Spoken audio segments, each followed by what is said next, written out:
And last we had left off, our group of intrepid newcomers to adventuring and exploring found themselves on a quest to find the lost city of Nibiru, a fabled city of riches and information that is coveted by most natives to Efera, a place that was lost long ago for good reason.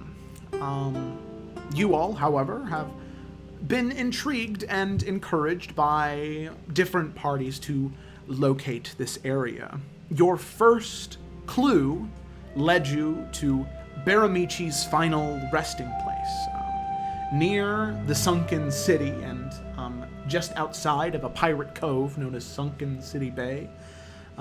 You all found a tower that matched the description that was written on the note that you found in the bottle in the ship. So you made your way to this tower, and at this tower you found 4 people. Informants, spies, people collecting information, and after some moral battling between the group, you eventually begrudgingly decided that they did need to be dealt with. One individual in particular, though, was spared by the group, and some information was collected from him, and that combined with the journal that Cyrus found. You found nothing too hard of evidence, but you found a notes that talked about Charles and Jalissa and the Tarkirian Trading Company, and how more would be arriving in just a day or so. So you figured that you needed to do this fast. Whatever is inside this tower, you need to find it. You solved the riddle that was meant to keep people out, with the answer being the White Raven. Assumingly meaning something, but nothing to any of you.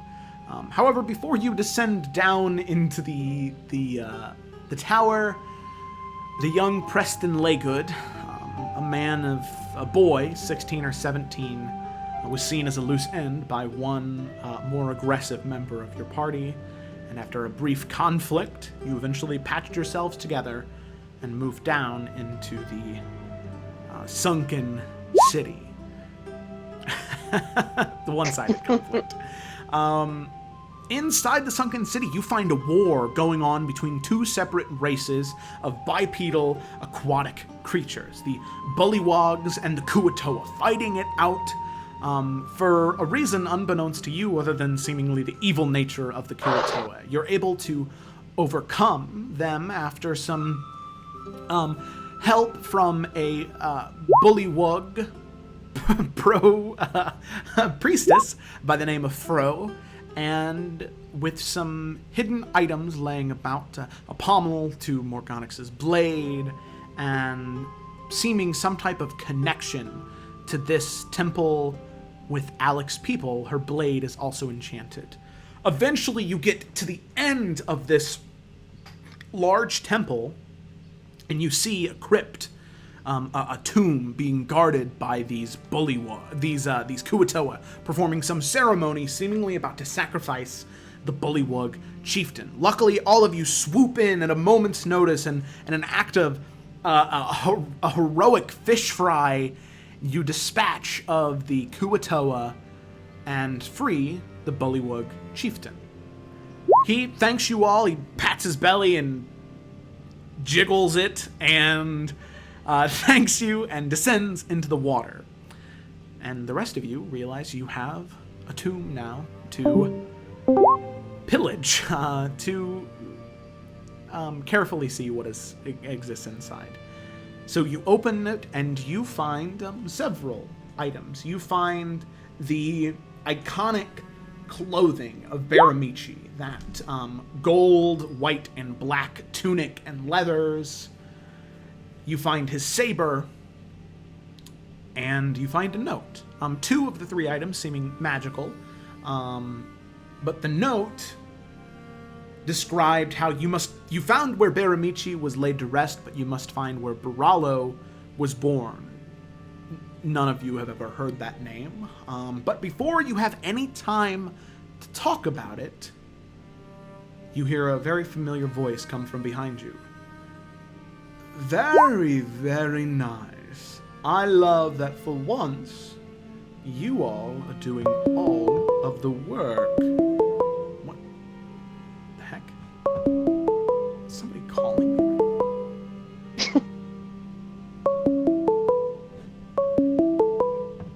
Wait. Oh gosh. Okay. Let me close my email. Whoops. Oh, sorry. I have Google Fi, so sometimes I get phone calls to my email, and I had an email up still. Okay, so you hear a voice come from behind you. Thank you all very, very much for finally doing the work. It was very, very nice of you. And as you turn around, there you see him, jawline and all, Charles Windren. And to be fair, we probably see the jawline like 30 seconds before the rest. Yes, you definitely do. Long, luscious locks of hair, tunic and robes, decorated with bright colors. You turn and you see him, and you also see 6 seemingly similarly clothed individuals to the ones that you saw at the top of the tower when you first got there. He says, well, it's very, very nice to finally see all of you again. You know, I had assumed that after we got here, a week ago and we saw those bodies, I thought that all of you would have come and gone already, but it seems as though it took you, quite some time to make your way through this, disgusting place. No offense, Alec. Well, partial offense, I suppose. So, if it's all right with all of you, I would like you to hand over that sword, whatever else is in the coffin, and that piece of paper. And,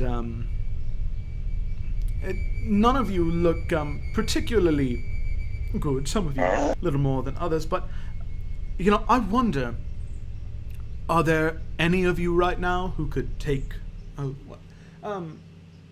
Thomas, how many bolts can you fire in 4 or 5 seconds?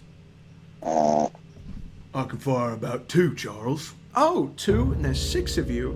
So I believe that's 12. So does anybody want to take 12 crossbow bolts right now? No takers? Hold on. What? Are you here? Weren't you trying to get a job at the university? Did you see my new sword and think it was cool? Because you can't have it. It's in mine now. It's your own. But I'm not sure you have the money for it, considering you were still looking for a job the last time we met. Did you find a job? Good on you if you did. Who do you work for now? Thomas, I think you should show him what you mean about two bolts in 4 seconds. You've got it, Charles. And the one standing next to Charles here brings up his crossbow, and he's just going to take 2 shots. I would like to Eldritch Blast that guy in the face.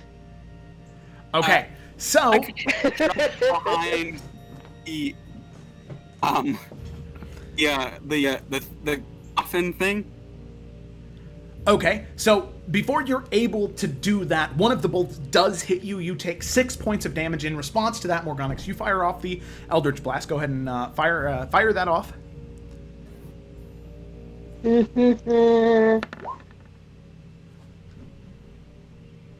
15. A 15 does hit. Go ahead and roll that damage. +4. Yeah. Eh. So minus 6 points. Okay, so as he fires the one, slams on another, and fires the second, you raise your hand, discharge the bolt. It slams into his chest, and and Charles says, "Oh, all right, calm down, everyone. Thank you, Thomas. I'm very sorry about that. But now we all know that we mean business." And so, yeah, at this point, you are able to get around the coffin, sort of peeking your head out a little bit. All right.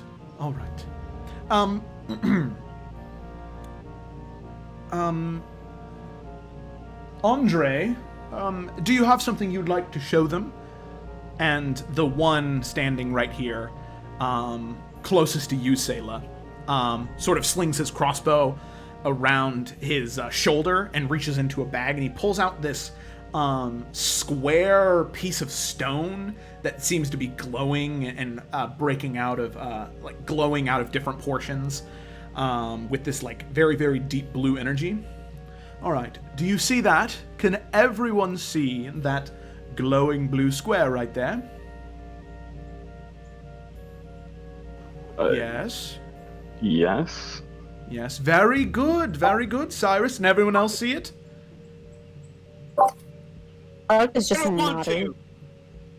Oh, poor Al. All right, fine. You can stay behind the coffin, and let's see. Your mother there can make sure you understand what's happening. So, My mummy. that right there is an arcane explosive of a type. All it takes is for me to say the right arcane trigger word, and it will explode to a rather massive proportion. So, what I'd like for all of you is to put down your weapons, and we can talk. There's no need to blow this place sky high, and all of you, if I'm being honest, in most of you, I see a part of me. And, well, At this I would point, hate Alec is to going to hurt take a myself. step forward, and she has her sword in her hand. She's going to say, "So you'd kill all of us for this stuff? How would you even get out? Kill us all for nothing? Don't know where this paper even means." Well, you did say something earlier about how, you know where it might be, and you said also that there was a waterfall, so if it's in a hidden tomb and it's a waterfall, someplace special for someone to hide a treasure, that narrows it down quite a bit. And in terms of me getting out, well, thanks to my new friends, my resources are quite limitless. I'm going to say, Charles, my friend, do you think we should combine resources? How about you call your goons off? We help each other out. The items, your knowledge, we could make a lot of. And I'm going to cast suggestion. Okay. All right. What type of saving throw is that? Wisdom, charisma? That is a charisma saving throw. Okay. Real quick.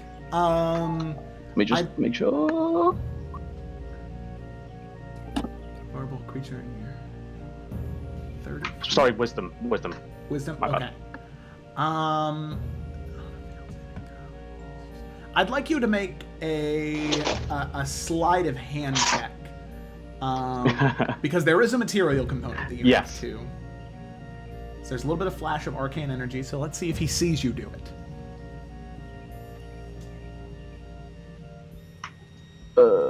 Shit, that was with advantage. It wasn't meant to be. That's okay. Okay, so we'll just use the first one. That's 7. Okay. So as you go to cast the spell, he smiles and looks down and sort of waves his hand, and he will cast Counterspell. Oh my. You know, maybe, Cyrus, you and I are quite alike in many ways, many more than you could possibly know, and, well, maybe if you would have asked politely, I would have been more inclined, but magic? Really? I understand for someone who's not really all that likable, you feel like you have to resort to that, but... I'm sorry, what'd you say, Al? You dance at drinking parties as well. Oh, alright. Well, it seems as though if you're not going to give the items willingly, and you have no intention of dropping your arms, then... Well, let's see. Well, what do you think I should do, Thomas? Do you think that there's a better course of action here? And the one standing next to him with his crossbow still aimed up, now focused at Morganix. I don't know. I think I'd like to take a couple shots at that one. You know, it's really hard getting good help these days. They only have bloodlust on their minds. You can't fight this battle yourself. And Alec is going to take a step closer to him. Okay. I'm going to take a step back. Yeah, do a little bit of shifting. Okay, that's a little bit more than a little bit more than a step, but okay, yeah. I didn't realize how far away I was. It's okay.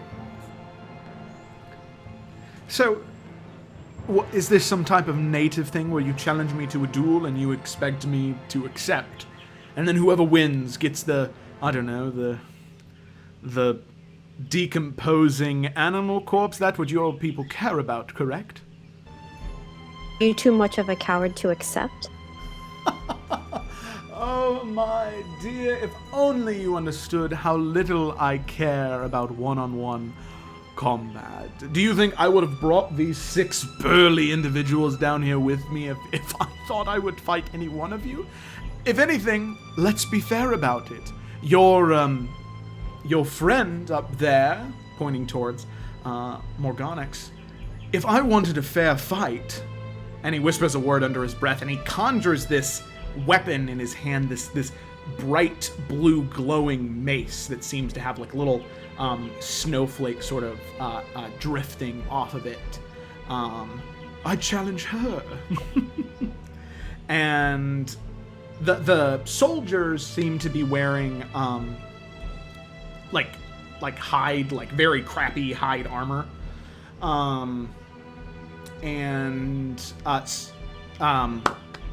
Charles seems to not be wearing any armor. However, from your interactions with him, you know that he's at least kind of dexterous.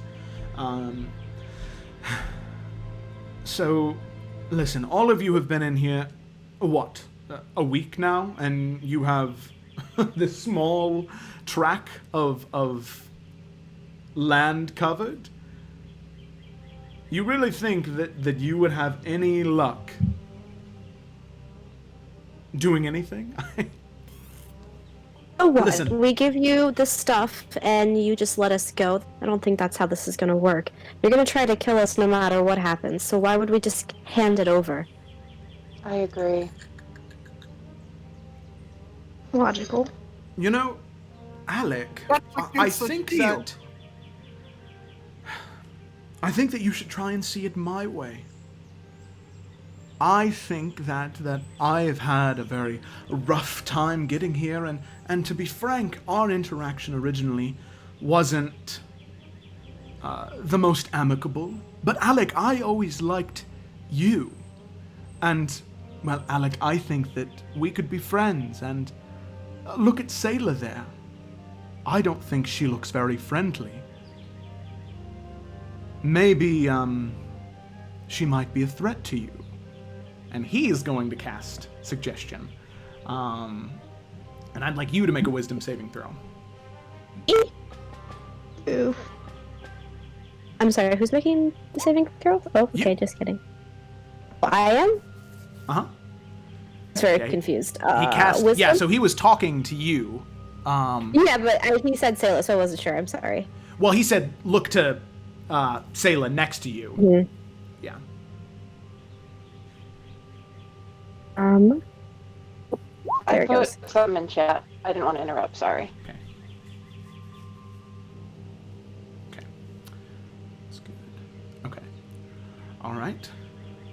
So as you feel your eyes sort of like lull over a little bit, as you start to look at Sayla, you start to grip your weapon a little bit tighter, thinking that she might be a threat, but then you pause. Your fingers loosen a little bit. Sayla's not a threat. He is. He just tried to control you.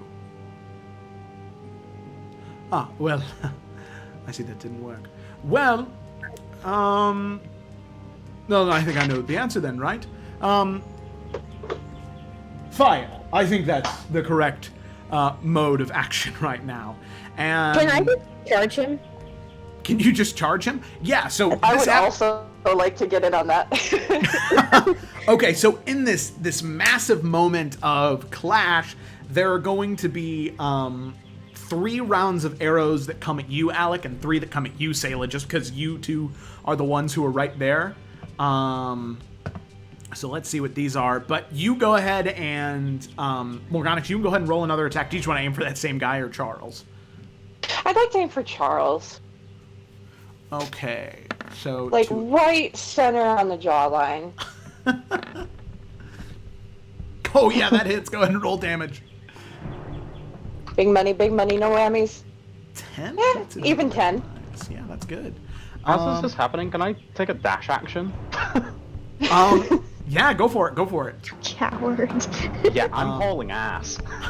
Fuck yes. Okay, wait a second. That would be... I could literally get to the stairs.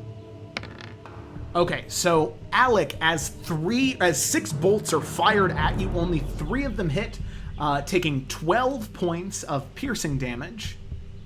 Also, can I shot at him? Yes, you may. And then let's see, Sayla. There's the. There we go. Oh wow, your AC is. That's really funny. Okay. So, Sayla, as you are just sort of standing there, getting ready to do something, 6 bolts fly at you, and you and your insane dexterity and twirling fashion, you're able to dodge out of the way of all except 1 bolt. But that bolt ends up hitting you square in the thigh for 8 points of piercing damage, and you sort of like fall over a little bit from the insane amount of pain that you are in that one leg. So yes, Alec, at this point you're able to get up to Charles, and you go ahead and make your attack. How many did you say? 8? Yes, 8. That is a hit. Yes. Alrighty, 9 points of slashing damage. Okay, so you run up there and you slash into him with your great sword. And then... Okay, so Al, you wanted to take a shot, didn't you? Can I do the -5 thing? Yeah, sure. If you wanted to use sharpshooter, that's okay. Nice. Oh man, that's a myth.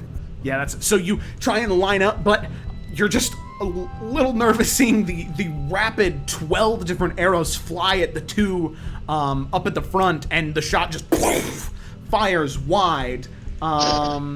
So eventually, Cyrus, you get around the corner and down there, and you have a moment, and it seems as though there is definitely grooves in the side of the stone here where it would come down, and so you feel like you would have an opportunity to look things over here, your next chance, but I believe, let me double check something here real quick. Okay, so Alec, I'm gonna go ahead and move your token. So as you get right up there, and you take the swipe at him, you can see him start to like bleed and suffer from all these cuts like over his chest and the like bleeding that's coming from his nose and his ears from the massive eldritch blast that he was hit with right as you were charging towards him. But as you get up there, you can feel the ground underneath your feet begin to shake a little bit with this slow like rumbling that's happening under you, and you feel the like air pressure just begin to heighten as your ears begin to pop a little bit being in here, and as you look off to the side, you see this huge pillar of water begin to emerge and sort of erupt from right here, and you can see in a night and day difference from what he looked like before, the chieftain, he just sort of emerges out of the water, just conjuring these elements of water all around him, pulling it up, and he is like screaming. He's just very, very angry as these gems around his neck are glowing bright and vibrant, and you see him take this giant wave and push it towards the 7 people here. So what I need to do real quick is I'm just gonna make 1 strength saving throw for them. That's funny. All right, and then 1 for Charles.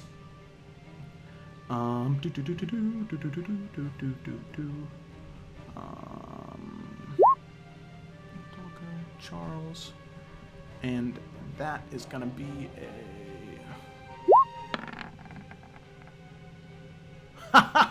okay, all right, so that was an 11 for them and a 4 for Charles on the strength saving throw.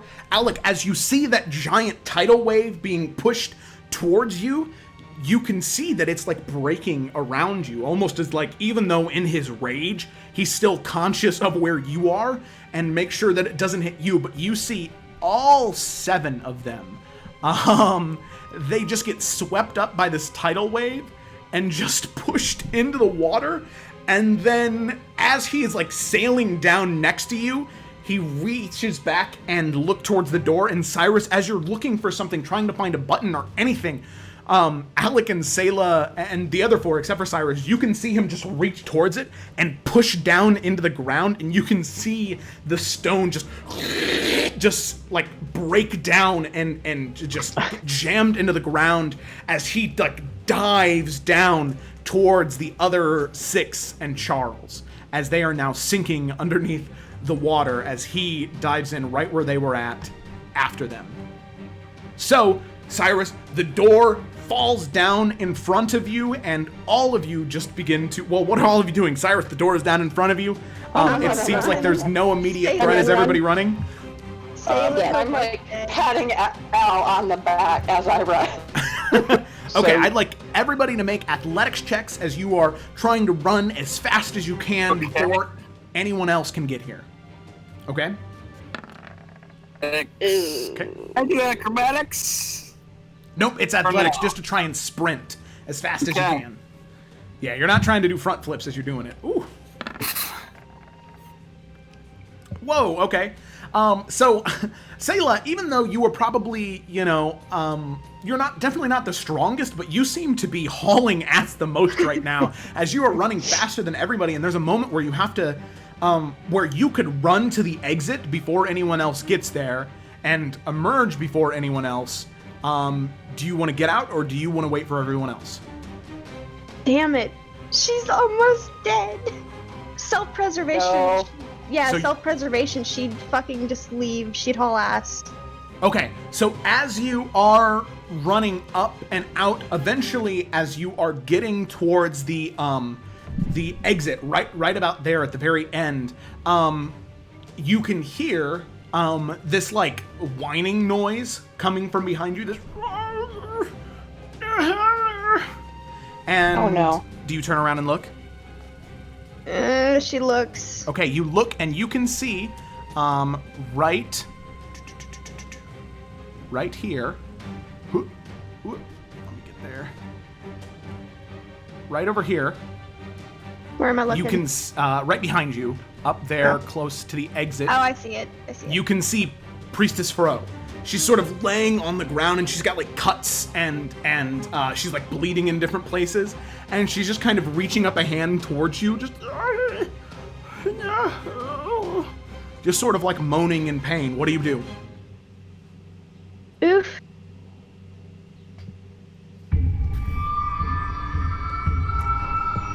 Oh, shit.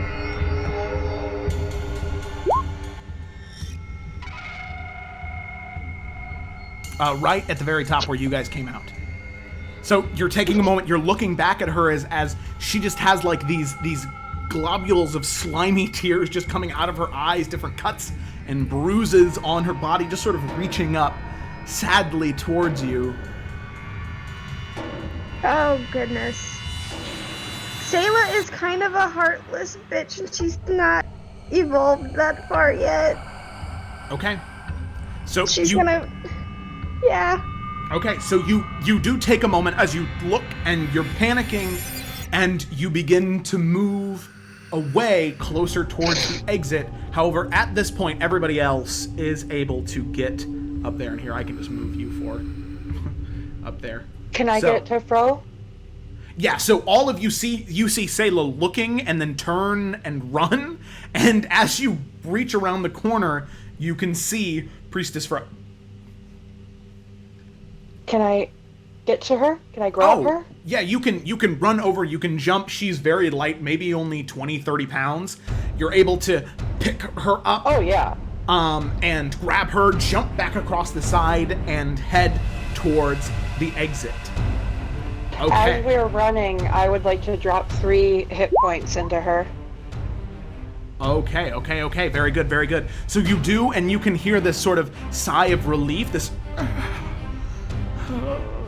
And then there's just like this kind of, this like slight moan of relief. And she sort of just kind of falls like limply into your hand. She's still breathing, but it seems as though she's just kind of stabilized and unconscious right now. So you grab her, you jump back, and Sayla, at about this point, when you're about halfway across that like bridge that was surrounded by water, you feel something begin to shake. And all of you who are still in the temple, you hear this sound coming from down the hallways, and the rocks and buildings all around you begin to shake and move, and you just begin to sprint. So I'd like one last athletics check from everybody as you're running out and away. Okay.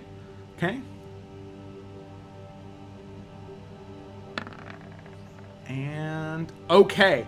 So, Morganix, originally you were patting Al on the back trying to get him to go. Al, you now find yourself going and grabbing her, trying to pull her. Sayla, from whatever is going on in your brain right now, you just kind of pause as you are in shock, and you eventually, Alec runs up behind you and sort of scoops you up a little bit and pushes you forward, propelling you. But Cyrus, you just sort of end up stopping dead in your tracks as that Kuatoa reappears in front of you and says, for some reason in your common tongue, "No, you will die." And you sort of stop and freeze and begin to hyperventilate a little bit.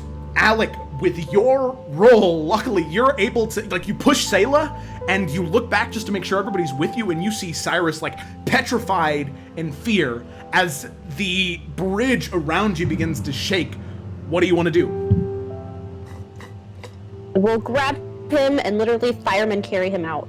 Okay, so Cyrus, as you were like panicking, just sort of beginning to breathe a little bit heavier, panicking, Alec comes up in front of you, breaks away the apparition of the Kuatoa, scoops you up around her shoulder, and begins to dart. Alec, I'd like you to make one last athletics check as running underneath the stone where that bridge was that you were walking across begins to crack and fall, and even your heels are beginning to like sink into the water as the water is beginning to collapse around you. The rest of you are fine, making your way out and going up the stairs that lead out of the exit of the tower, but Alec, just barely you're able to run, and the bridge in front of you begins to break for about 10 feet, and you just run with Cyrus on your shoulder. You take one massive leap, landing on your knees and your hands on top of the remaining bridge. You go back up and you just begin to run more up towards the stairs to exit the tower with everyone else surviving. You eventually set Cyrus down, and the water behind you can hear crash. And as you look behind you, where the stairs that led down from the stairs that led down from the tower into that bridge of water and stasis collapses, and now all that is in front of you that was the bridge is just a small puddle of water. It's not rising anymore, but you can see that the stairs continue to go up, but where that exit was is currently blocked off. So all of you standing, breathing, okay for the most part. Some of you a little more wounded than others. You look around, and it seems as though in the current moment you're safe, but you currently have no way out of the tower, as the trap door is not open. So, are we kind of like stuck under it with like debris near us? No. These stairs that you're on right now are still fairly intact. Everything else that was falling apart, there was like a stone bridge that was like inside a stasis tube of water that broke. But the stairs leading up from the water temple to the tower are fine for the most part. But there's no rubble around you. It's just the door is shut? Yeah, that like trap door of stone that slid open doesn't seem to be open right now. Could go up. Yeah, you can move up a little bit more, but like I said, there's no way out right now. Okay. Sorry. Yeah. Can we try shouting the White Raven at it? Yeah, so as you go back up, you sort of shout, but then you can hear Al just kind of whisper next to you, the White Raven, and as you do, the stone slowly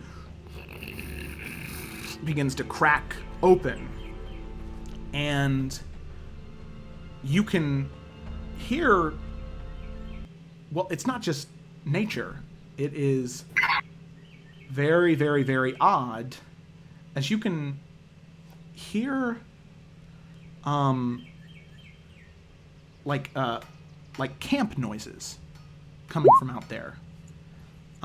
Shit.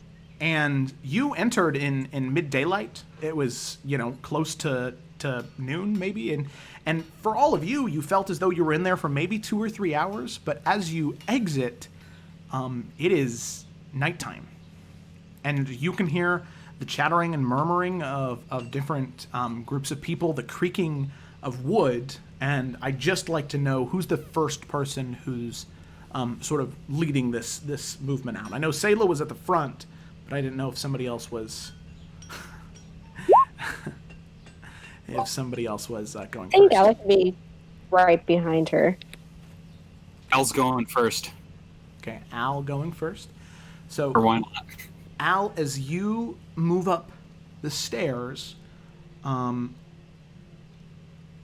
you are a little... No, she's still... Shit. Yeah, she's stable. You can feel her breathing, but she is not conscious yet. Ooh. So as you peek your head out, you see maybe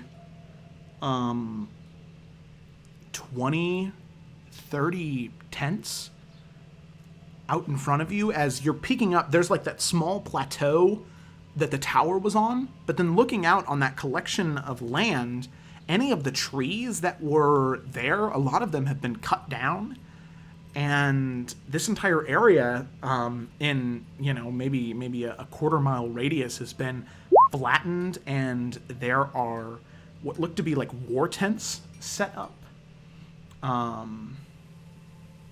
and you can see there are 4 distinct banners that are currently flying in this camp.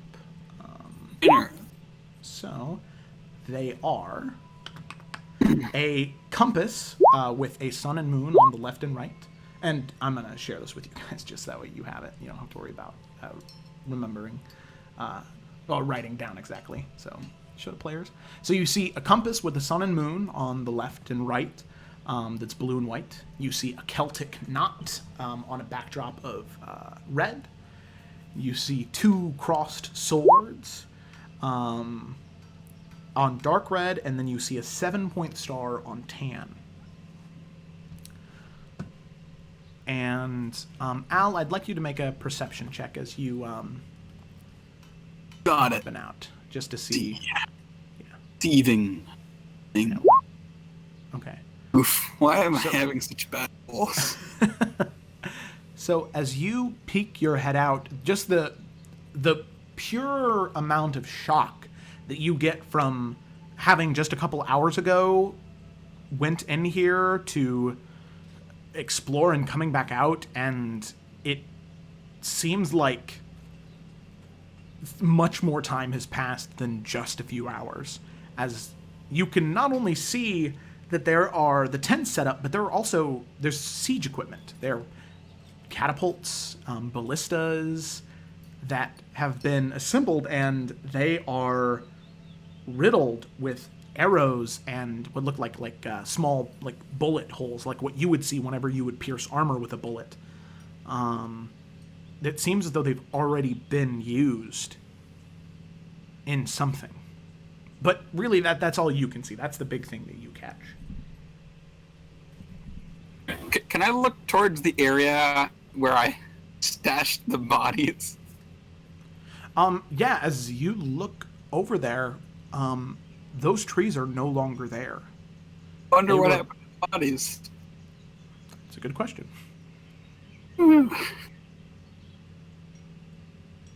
I am going to lay the information I've seen to the group if they haven't seen it. Not necessarily the body part, but... Did any of us recognize the shields? Or Or the banners, yeah, I would have Al, Cyrus, and Morgonix roll history checks for me.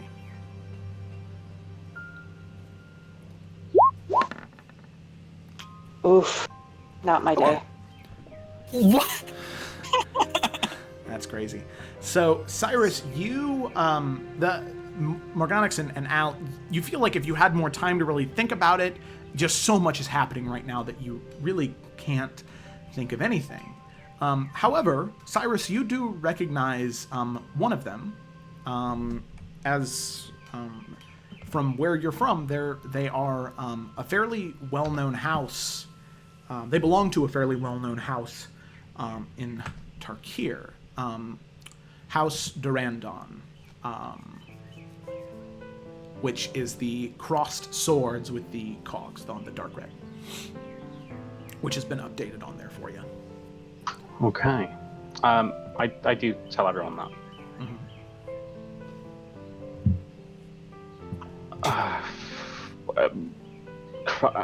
Fuck. I just started drinking. You have anything to drink?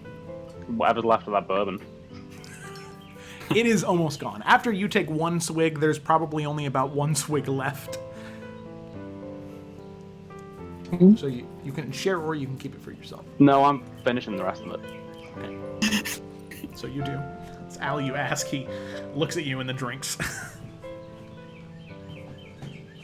We need to get out of here.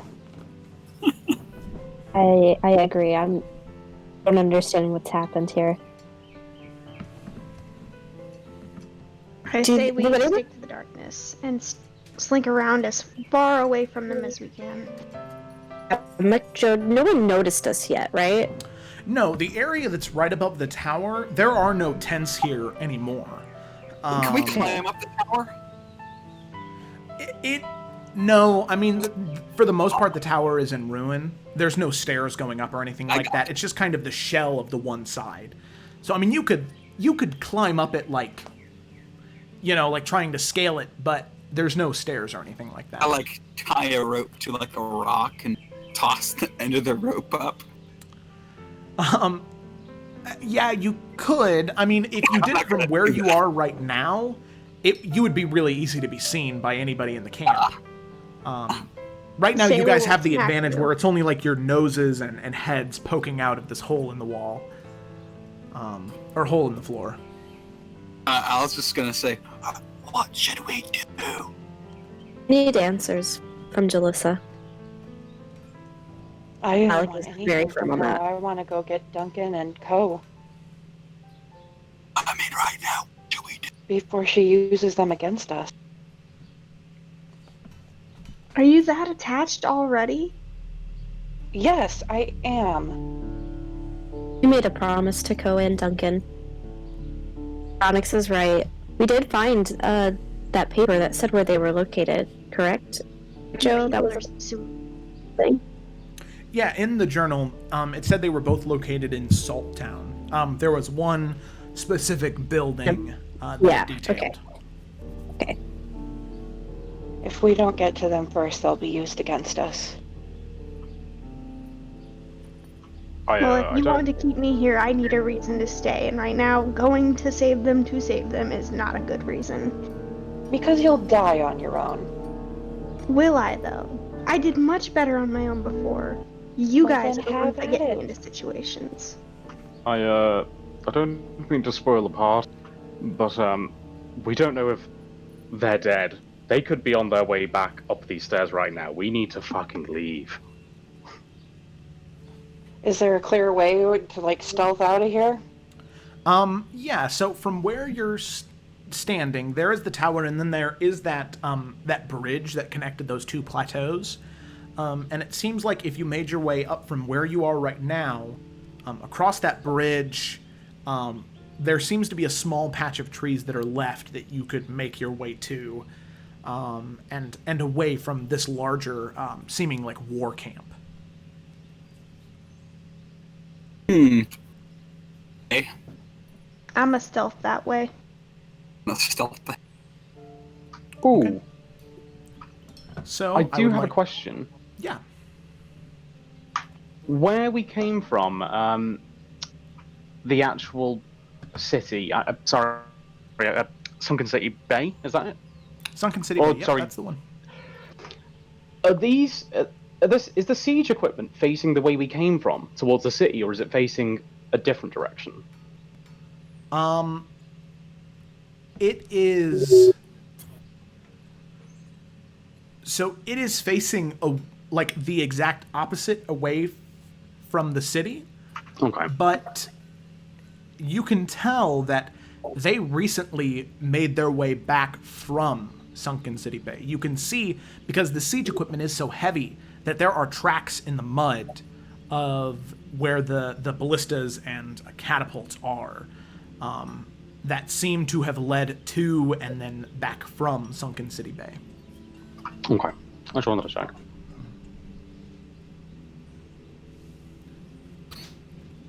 Are we gonna sneak out then? Do we take Ko? Or Fro?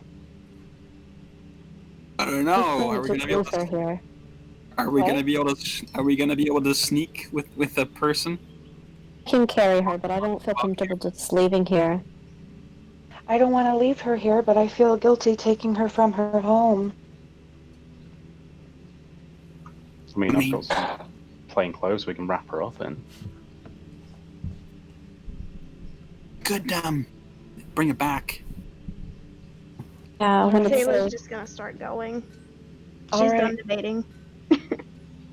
Okay. Sayla, I'd like you to make a stealth check for me. Okay. So, as you all are talking about what to do with Fro, this bullywug priestess from a sunken city that now seems even deeper in the sea, Sayla just moves on past you. However, Sayla, you've spent so much time on flat ground squatting that your legs are just a little tense, and as you go to make that last step, your foot slams into it. You give out this grunting sound, and you can hear that there was some idle chatter going on underneath that plateau, and one kind of, what was it? Did you hear something? I think I did. I don't know. Maybe Charles and the rest of them are back from the tower. Maybe they found those 5. Well, I mean, maybe, but I thought they were in the city. Didn't they already get in and out? And isn't that the entire reason why we're here? I don't know. Maybe. I'll be right back. And he begins to make his way. So yes, you can do a thing if you'd like. What do you want to do?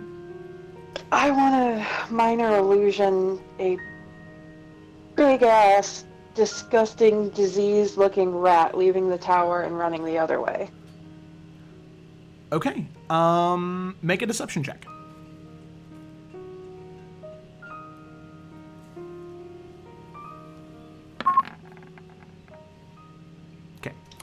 So as you make it move, and you end up running it past this individual as you're sort of peeking out over the cliffside. He, oh, what the fuck? Oh my god! And he goes to kick it, and his foot just.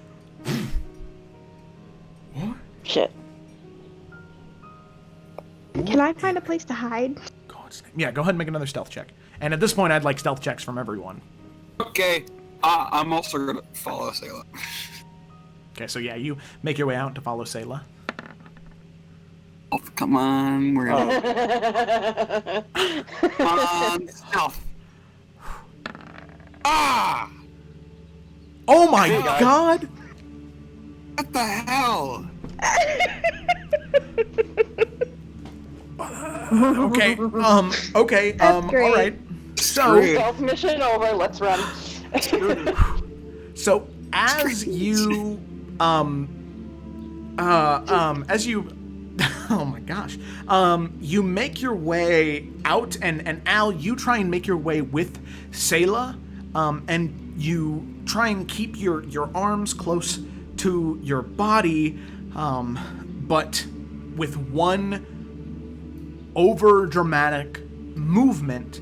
As you swing your hand back, you hear a noise behind you. The guy kicking the frog. Ugh! You grab your revolver, and as you do, your finger slips just a little bit, and there's this this bang sound. And Morganix, you out of just gut, just sort of like scream or just yell, thinking that it might be from some enemy or something. And Alec, you sort of like just like you make a grunting noise looking for something. Cyrus, you move away from them and in the shadows, and thanks to your deep purple complexion, you're fairly invisible. But Sayla, you cannot help but stop fairly close to a torchlight and just look back and scowl at them for their what they did. So as you fire off the gun and there's that scream, and he says, I think there are people up on the tower! There are people up on the tower! And you can hear that there is this mobilization of maybe 20, 50 people. They all start grabbing swords, crossbows. You can hear the mobilizing of people. And all of you would like to run again? Okay. Run makes sense. All right. So I would like everyone, as this happens, I'd like everyone to make athletics checks. So right now you're on that plateau. So let's Whoever's holding Fro is cursed. Well, actually, that's. okay, and then Can I do something before I start running? yeah, of course. What do you want to do? I'm gonna try a minor illusion as well. And I'm going to try and do my best impression of Charles's voice. Oh yes. Okay. Okay. What do you say? What do you say as Charles? So, kind of the opposite direction of the group. I was like, "Help! I'm injured! You fucking! They're getting away! They've gone back to the city! After them at once!" Okay. All right. Go ahead and make a deception check. Go. I set the bar pretty low here. Come on. Okay. And now you were if you said as Charles that they're heading back towards the city, which direction are you all running in? The opposite of wherever all of they are. Okay. So it seems as though that one thicket that I was talking about, where the trees start to grow back, is in the direction of the city. So do you want to head the opposite direction, or just that way, if you're trying to throw them off your scent, I don't want you to end up sending them in the same direction. Yeah, well, I would have sent them the opposite way. Yeah. Okay, all right, cool. I wouldn't have realized. Okay, so all of you heading in the opposite direction of the city, trying to get away from the group of people as fast as you can. He says, "What? Who is that? Is that that one prick? What do you mean they They're getting away? Who? The people who were in there before. And he starts to climb up a little bit more, and he looks over and is confused that there is nobody there anymore, as all of you. Oh, Cyrus, I need an athletics check from you. Yeah. No, you're good. Okay, very cool. So this time, Cyrus, you are able to help Alec, as you can tell that she's still out of breath from the pulling of the sword and carrying you. You help push her along away from the city, running into jumping down and moving through the trees that are there, and eventually deeper into the jungle, as you can hear the mobilization of all these soldiers. What? Hey! What? Who's up there? Is that? No, Charles not up here. It was some type of magic or something. There's no one here. There's a marking in the ground. Seems like somebody fired a shot. Fan out! Look for them. Someone's here. Someone's made it out. And with this sort of agreement from all of the people around, people just begin to spread out and move from the camp into the jungle. What are all of you doing? Getting as far away and stealthily. Yeah, I'm hauling ass. Yep. You mean like besides running? Okay, all right. I was just wondering if there. So, are you just trying to run in a straight line as far away from you can, or as far away from them, or are you trying to go back, out and then around? From what Cyrus said, I think it would be, we take the long way around back towards the city. I'd say we go into a thicket and work our way around this whole area. Yeah. Okay. Get the hell out of it. Okay, I'd like everyone to make just another athletics check, as this can be athletics or acrobatics, sorry. As running through the jungle is difficult. There's a lot of branches everywhere. Alec, you would make yours with advantage because you're from these parts. And wow. Okay. So is bad luck. So with Fro, you're trying not to run too fast, and this time you all are so single-minded on your track right now, your idea. You move and you don't notice that Alec is starting to fall behind a little bit. Let me do this. Oh gosh. Okay. Okay. So Alec, as you were holding Fro sort of running along, you end up tripping on a branch on the ground and rolling into the ground, and you can hear, "Wait, I think they're over here! I think I'll show them over here! Move! And just shouting out these commands. You have one more, you get back up, go ahead and make another athletics check. See if you can run away faster than they can catch up to where you are at. Remember, like I said, with advantage. All right, so let's see if they can outrun you there. Okay, no.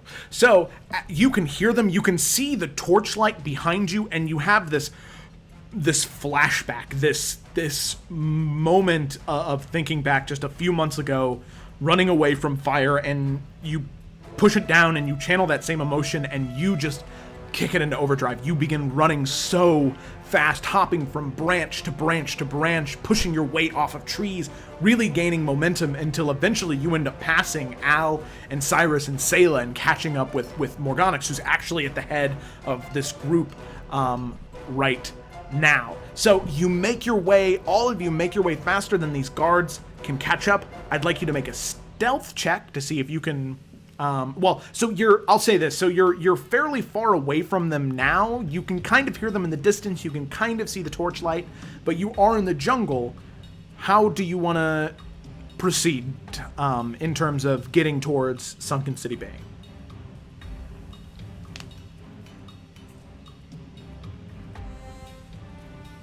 I think if we just continue to run, we'll just eventually outrun them at this point, right? I was gonna say, I feel like it might be too risky to try to hide at this point.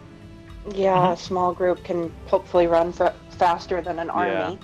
And the amount of numbers of them, they'll find us eventually. Right. Okay. Alrighty. Okay, so being this far away from them, I'd like one more round of athletics checks. Oh my god! Is that like Wow. Bad rolls today. So at this point, the three And of I'll you. just carry everyone. That's how the barbarian got so strong. So, all of you are exhausted from running out of the temple and the altercation with Charles. Okay, this and is probably really extra. Could I, because Alec is very, I mean, this is her shit right here. When she's running, is it possible to like mark trees as though it looks like she was going a different direction? Does that make sense? To try to help throw them off our trail?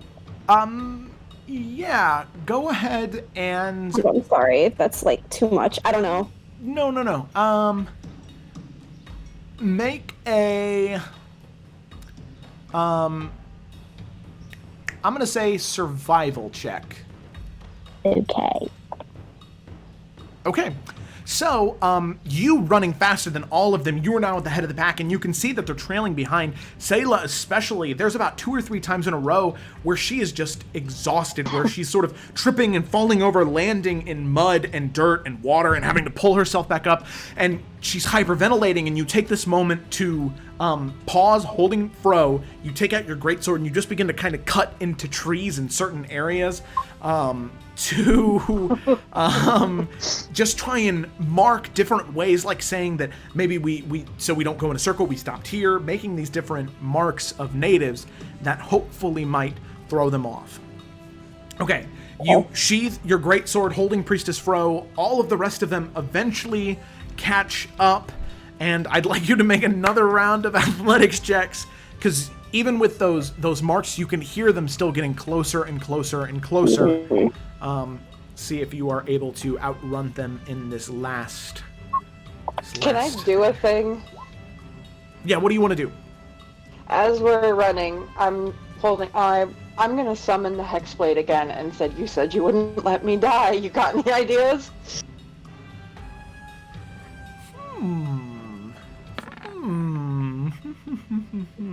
Okay. Okay. So as you conjure it, as you're running, you feel yourself starting to run out of breath.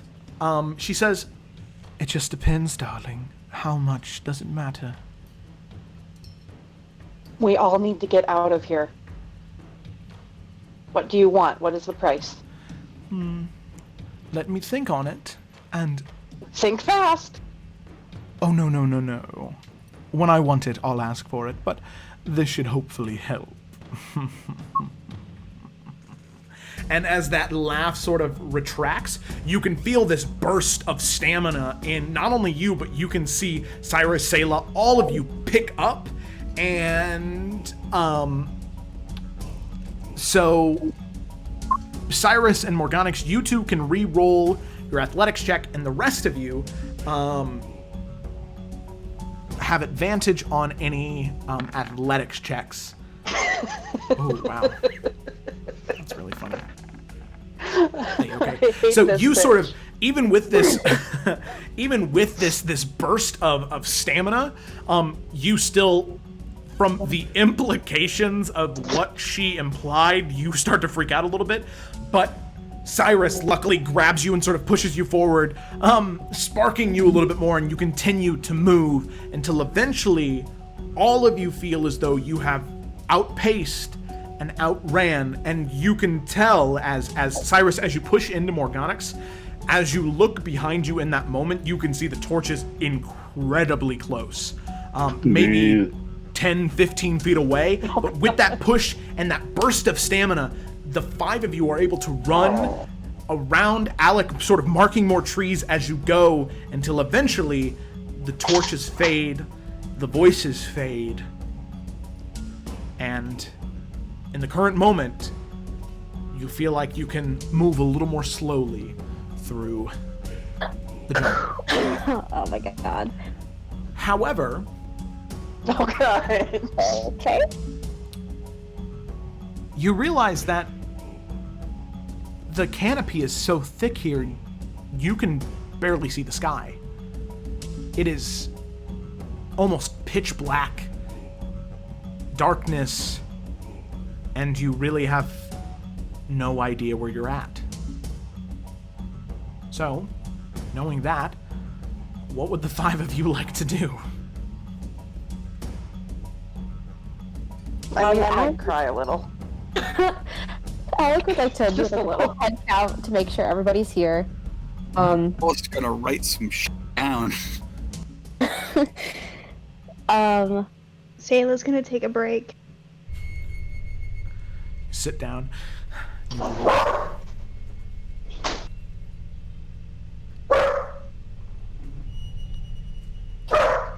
Can Alec make like a perception check just to like, like any wild, like maybe survival check, whatever you think, like just to like get a good sense of her location right now, like if there's any potential wild animals, or are we safe to just catch our breath for the moment being, and then maybe try to get a sense of direction? Yeah, so we'll do a perception check first, just to see if there's anything in particular you see. Can I maybe get in on that and try to find a point where I can see any stars? Yeah. Go ahead and, make a, yeah, you go ahead and make your own perception check, because you two are looking for different things. We can't talk it out, maybe. Oh, well, she rolled pretty well. Oh yeah, well Alec will definitely be like relaying anything that she sees. Same. Okay. So, Alec, as you're scanning sort of the horizon and the ground level, looking for any type of wild animals or specific types of trees that might stick out, you notice that this area is fairly devoid of animals. It seems as though with the war camp so close by, that noise and fire and light seems to have pushed away a lot of the animals that existed in this area. You do, however, see a pool of moonlight breaking through some of the canopy, maybe 45, 50 feet in front of you. And Morganix, you're sort of looking up to see if there's anywhere in the immediate area around you that you could see the constellations or the stars, but there's really nothing that you see. But Alec, as you see her looking up, you realize that one spot right there might help. I would like to go to that spot. I mean, it's not super far away, correct? No, yeah. You're still within ear and eye shot of everybody. Okay, yeah, she's just gonna jog over there real quick to see what else she can find. Okay. So as you make your way over, it seems as though this is a clearing, like a naturally occurring clearing. It doesn't seem like any trees were chopped down. But you can see the moon and you can see some of the stars up in the sky around you. Gives you a pretty good idea of the where you are generally. So seeing the different stars in the moon, you have a pretty good idea of your direction. Kind of. It's not perfect, but you kind of have an idea. Could I see how far it would take us, or how long it would take us to get back to town? Do I have a sense of how to get back, I guess? I mean,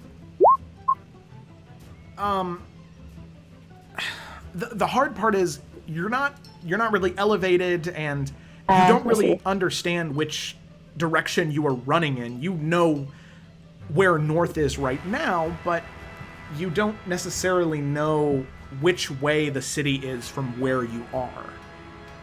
That's Can the we issue. try to find a tall tree to climb? Yeah, you can definitely do that. Who would like to try and climb the tree?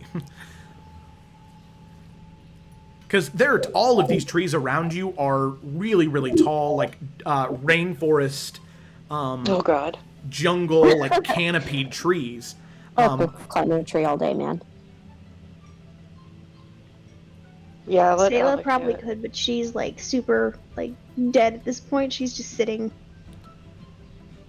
Okay. I will take Fro off her shoulder and like put her near Morganix because she feels as though that is the safest location. Solid.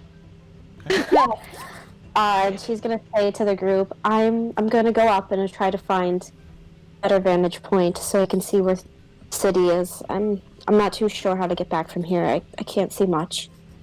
Okay. So, Then I'll Alec... pick a tree. Okay. You, especially your people, you have a really good idea of what trees are climbable and which ones are not good to climb. So you don't need a check for that. So go ahead and make an athletics or acrobatics check, depending, for climbing the tree. And Al, I'd like you to make an intelligence check just to see if you can put those two things together. Cyrus, you can certainly try. So Alec, you can go ahead and make that athletics check with advantage. Oh, friendship. Yep. So as you try and like scatter up it, you're just not able to get a good footing. Cyrus comes a little better. and helps a little bit, and is able to boost you up, and Sorry. you are able to swing onto one of the branches and pull yourself up, and you are able to scatter up the tree like many a monkey you have seen near your village. So you make your way up and you begin to climb. Al, you look up at the stars, and Morganix, you can see him sort of stargazing. And while Al, you didn't really study astronomy, you try and get it best you can. Morganix, you end up going over towards him, and you can see this pool of moonlight. And the two of you just begin to look up and just kind of talk a little bit back and forth. And luckily with that, you are able to discern a date.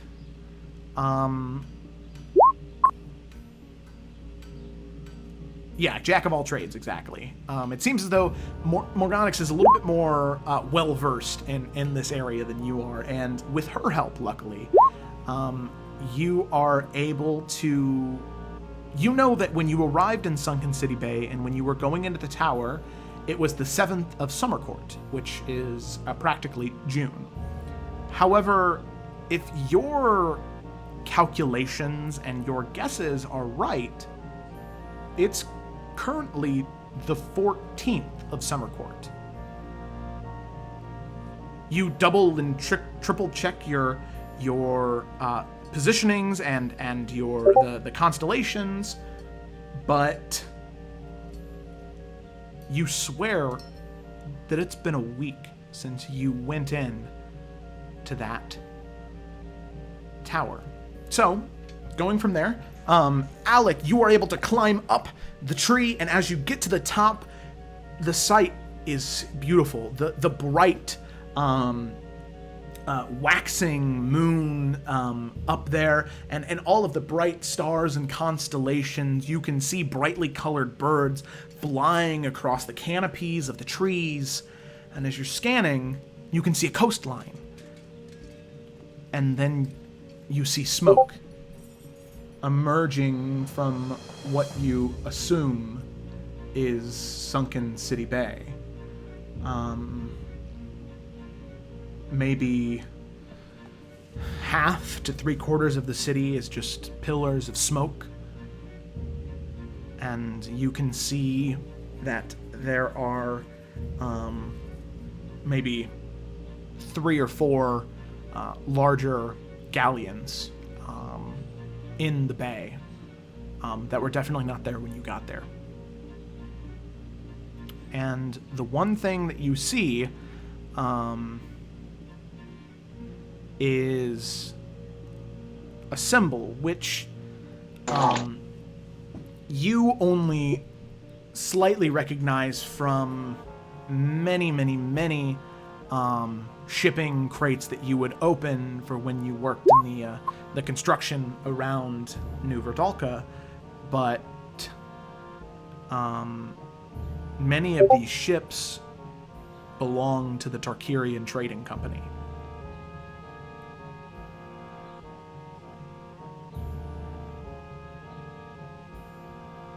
Okay. Do I see Vera's ship? Make a perception check to see if you can spot the lucky lady. It is definitely smaller than a galleon. Hey, it's worth a shot. She's an elf. Yeah. You do. You do see her ship. The signature white and red striped sails. You're just barely able to see, and it still is in the dock. It's anchored, but it's still there. However, there's no activity on the ship that you can see. I mean, it's hard to see anyway, but it seems as though the ship is there, and there's no seeming damage to it. But it's definitely hard to tell, even with a 19. Okay. Okay. Alec is going to shimmy down the tree. Actually, before she goes down the tree, can I see if our pursuers are near us? Like, if I could see any torches or... Yeah, so with the 19, you're able to... We'll use that. You can see where the war camp is, and you've made quite good progress getting away from them. And you can see little blips of light of torches that are just completely missing your mark. They seem to be going away from you and splitting in sort of a V away from where you're currently at. It seems as though your markings actually did do some good. All right, I will shimmy down the tree, and it's a very scowling face, I suppose. She's very not happy with the situation. Kind of explain what she saw. The smoke, like, almost seems like half the city's on fire, and then the boats that are in the bay, trading company. But she does see Vera's ship. She does have a general idea of which direction to go. We could hope that Vera's there and try to find her, or suppose we could... Do you think you could get us back to New Verdalca on foot? Damn question. That would take a very long time, wouldn't it? Yeah, it would take maybe a week and a half, 2 weeks. Yeah, especially traveling on foot with no amount of cart or traveling animal. Yeah. Yeah. Alec would look to her very, like, grim, and she would just say, no, it would take far, far too long, and I'm not sure what we would do about Fro if that's the case. I think... Yes, we have to try to find... Yes, I think that is the best choice of action. We just need to be cautious when we go into the city. I'm not sure what's happened. It's been a week. Not sure why... The city's been sacked almost. I'm not sure. If we keep our heads down, we've done nothing that anybody knows of, so we should be fine. We know what banners to avoid.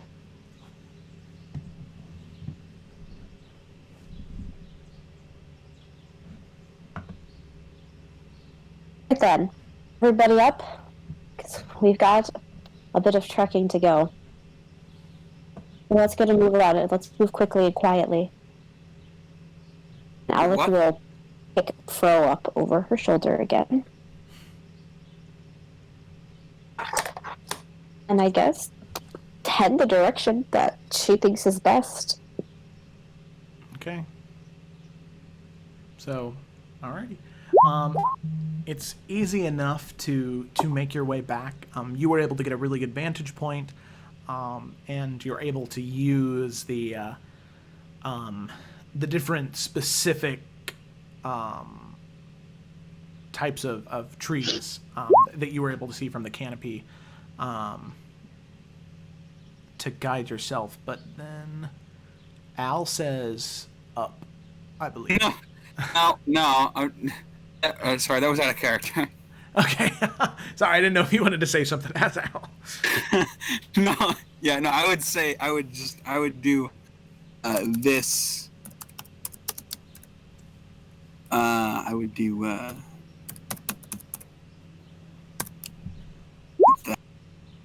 Okay, gotcha. Alrighty, so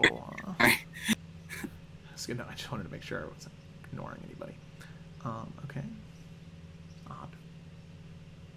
Okay. So, you all end up making your way back towards Sunken City Bay, using... On the way, Al wants to look for a slug. Okay. Why not? Make a nature check. for me. Okay. Nature. Okay. And what's So that? you look around as you're walking, sort of at the back of the group, because you end up stopping. You end up pulling up rocks and bushes and trying to roll over logs, but it seems though you're not looking in the right places. You don't find really any of those big slugs that Boomy showed you that one time. Really, all you find are different, like little small beetles or some spiders. Nothing too appetizing looking. Yeah. Okay. Okay. So, all of you make your way, and it takes you about a half an hour of walking through the thick, dense jungle and rainforest, but eventually the trees begin to thin, and you can see buildings, towers, and you can see guards patrolling the city streets, sort of walking in pairs of 2 or 4, wearing Those guards armor. were not there before, were they? No, they were not. These seem... I'm sorry, I didn't mean to cut you off. Oh, no, that's totally okay. That is a really good question to ask, so you're good. They are definitely not the same in the slightest. Sure, there might have been people who were here who were enforcers, but these seem like armored guards. They almost look knightly in their garb and armor. The armor is like enameled colored steel with very fine looking long swords. It seems as though whoever is paying these guards is paying them quite a bit to be here. So as all of you approach this close to the city, all of you are able to see on the outskirts of the city where you're coming from, that, let's see, what would that be? The southwest side that you're coming up from, there is a camp where it seems as though some of the buildings have been demolished and crushed from different siege equipment. A lot of them have been reformed into a like a prisoner camp, where some of them you recognize from the city, just different general pirates, but you do recognize 3 people in particular that are in cages, sort of separated away from the rest of them, chained and bound inside these metal cages. You all are able to see the red hair of Captain Vera, the bright white and orange robes of Tahir, and the unmistakable massive form of Zelex, the, well, now former Slab King. So, seeing the prisoner camp, seeing these guards patrol, what do you guys want to do? How well guarded is that cage? So Yeah. the camp itself, it seems as though how long do you want to scout it out for? As you're on the edge, there's really nobody knows you're there, so there's no need to make stealth checks with how far you're away right now. But how long do you want to sit and watch and wait? Not long. No. Yeah, I'd be willing to, because I think we would probably all kind of pull aside, and I think a lot of us are having the same idea, maybe, that we need to get them out of there. Okay. All right. So you take. Am I right in that? I'm sorry, guys. Yeah, you're she's totally right. looking at the dragon and the captain, like, I need a way out of here, and I need muscle to get that, and that is Yep. what I need. That's Okay. a prison break. So, looking there and taking time to study, you see 30 pirates who are just in manacles, with like they're kind of tied to post and bound. 30 of them, and then you see, like I said, Vera, Zalex, and Tahir in their own cages, bound with chain and lock.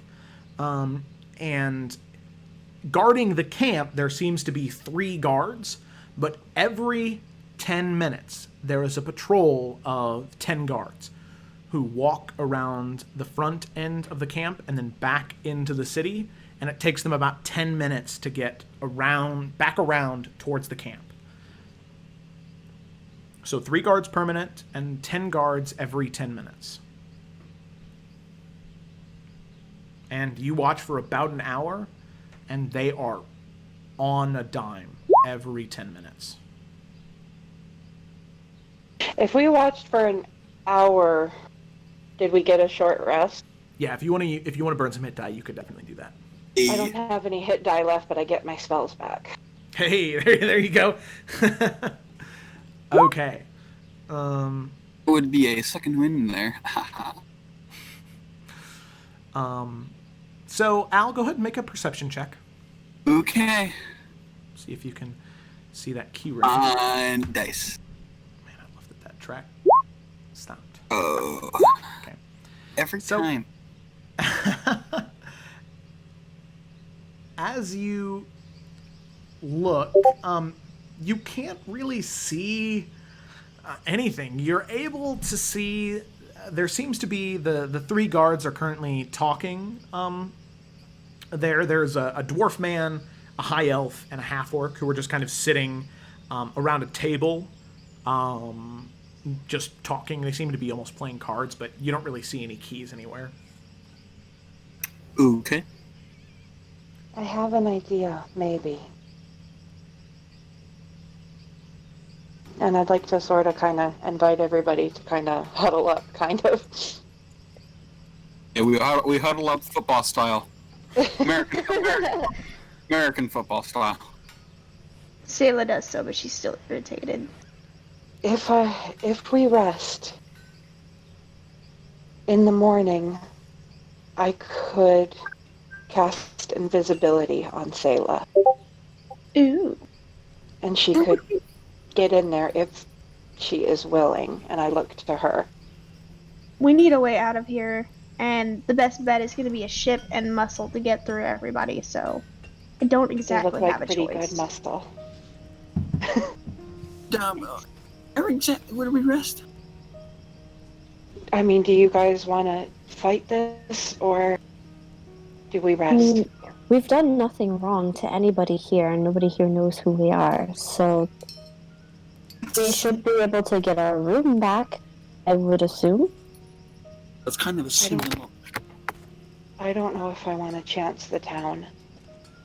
Considering that there's a likelihood that they're with Charles, I would agree that we are better off stay out here until we know more.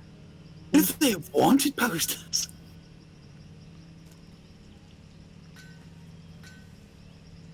Maybe.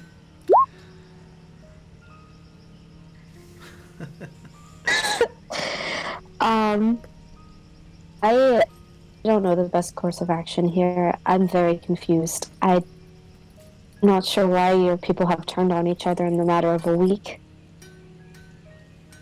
Welcome I'm to not sure the either, civilized world. Probably it happens a lot. Until we know, it might be best to just lay low, and we can get answers from the prisoners tomorrow. They have visiting hours. I don't think that's how it I works. highly doubt that. Yeah, I don't Just think delicious pirates thing. get visiting hours. Joe, is there anybody Usually who's they get looking reviews. at us or watching us as we do this? Or, like, we're not drawing any attention, right? No. You guys are on the edge of the jungle, so nobody knows that Oh, you're lovely. there. And the We people haven't who are actually walked into inside the town yet. the people who are inside the town, you can see that there are banners very, very similar to the ones that you saw at that war camp. And so you can make the assumption that they, for some reason, are working in part with with Charles. You're not sure to what extent, but the banners are there to connect the two. From the guards, have we noticed any like saluting or anything? Not necessarily. It seems as though in the time that you've been watching, there's never been a person who's walked by who has seemed to have been of a higher status, at least in the time that you've been walking by, because right now it probably is 2 a.m. It's really late at night right now. Okay.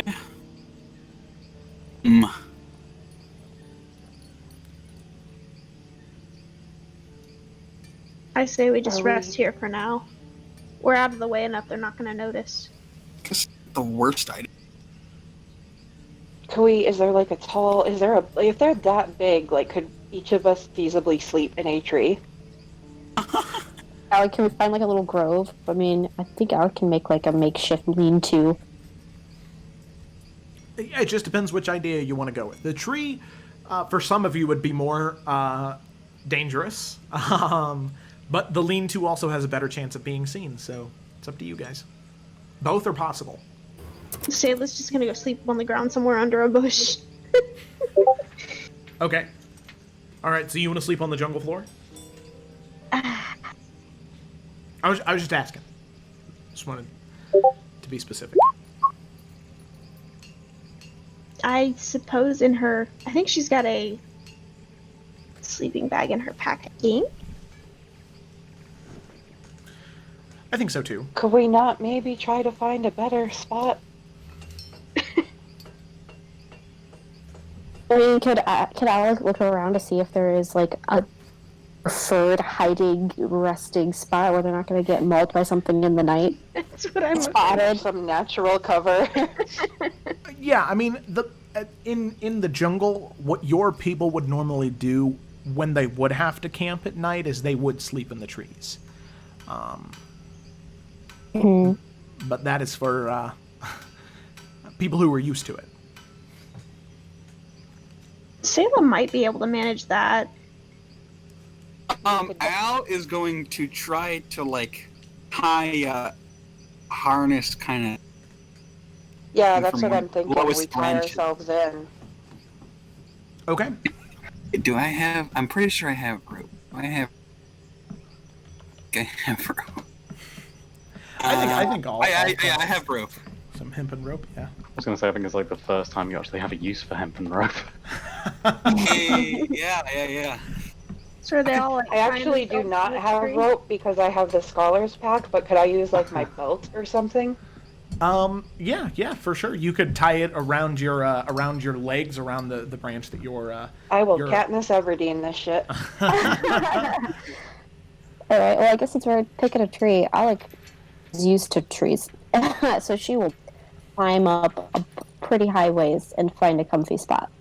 Yeah, you don't even need to tie yourself. You're used to it. There was many a time where you went out with your father, and would learn the proper way to camp in a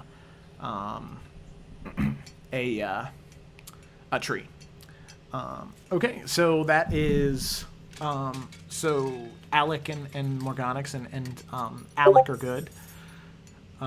Cyrus and Sayla? Sayla's gonna go ahead, since they mentioned tying themselves. She likes that idea. She's gonna use that. Okay. Should we do watches? Yes, 100%. I can still be in the trees, but one of us should be awake at all times. Alec will take. Oh, I will take first. Exactly. Sayla won't argue because she's tired and she's beat the fuck up. You can take last. Alec will take second though.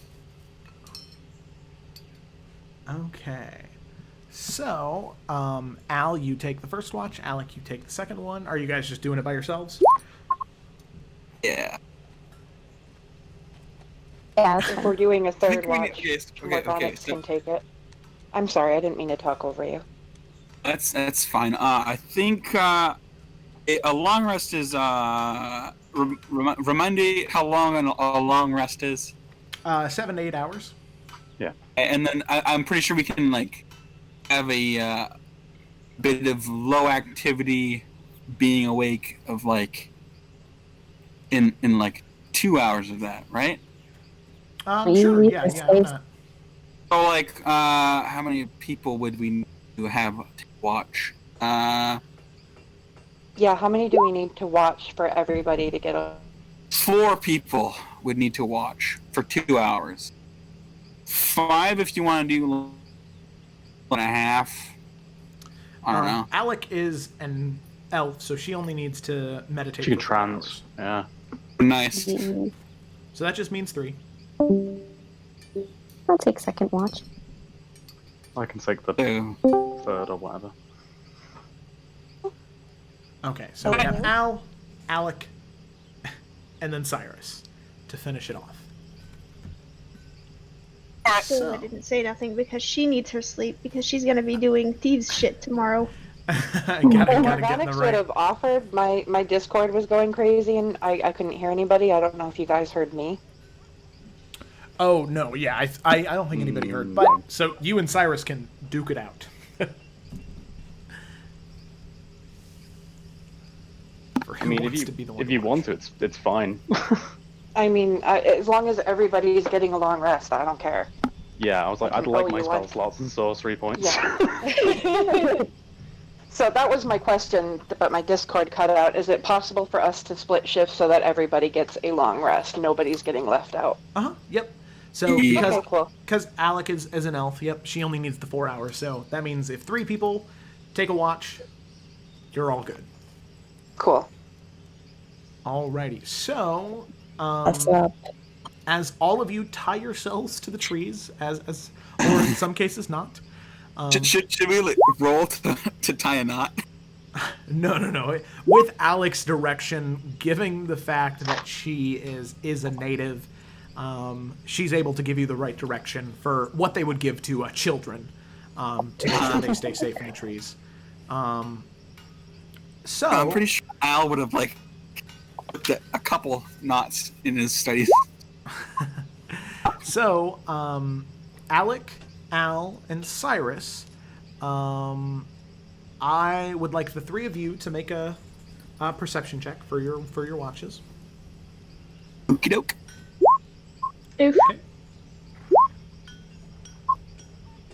Okay.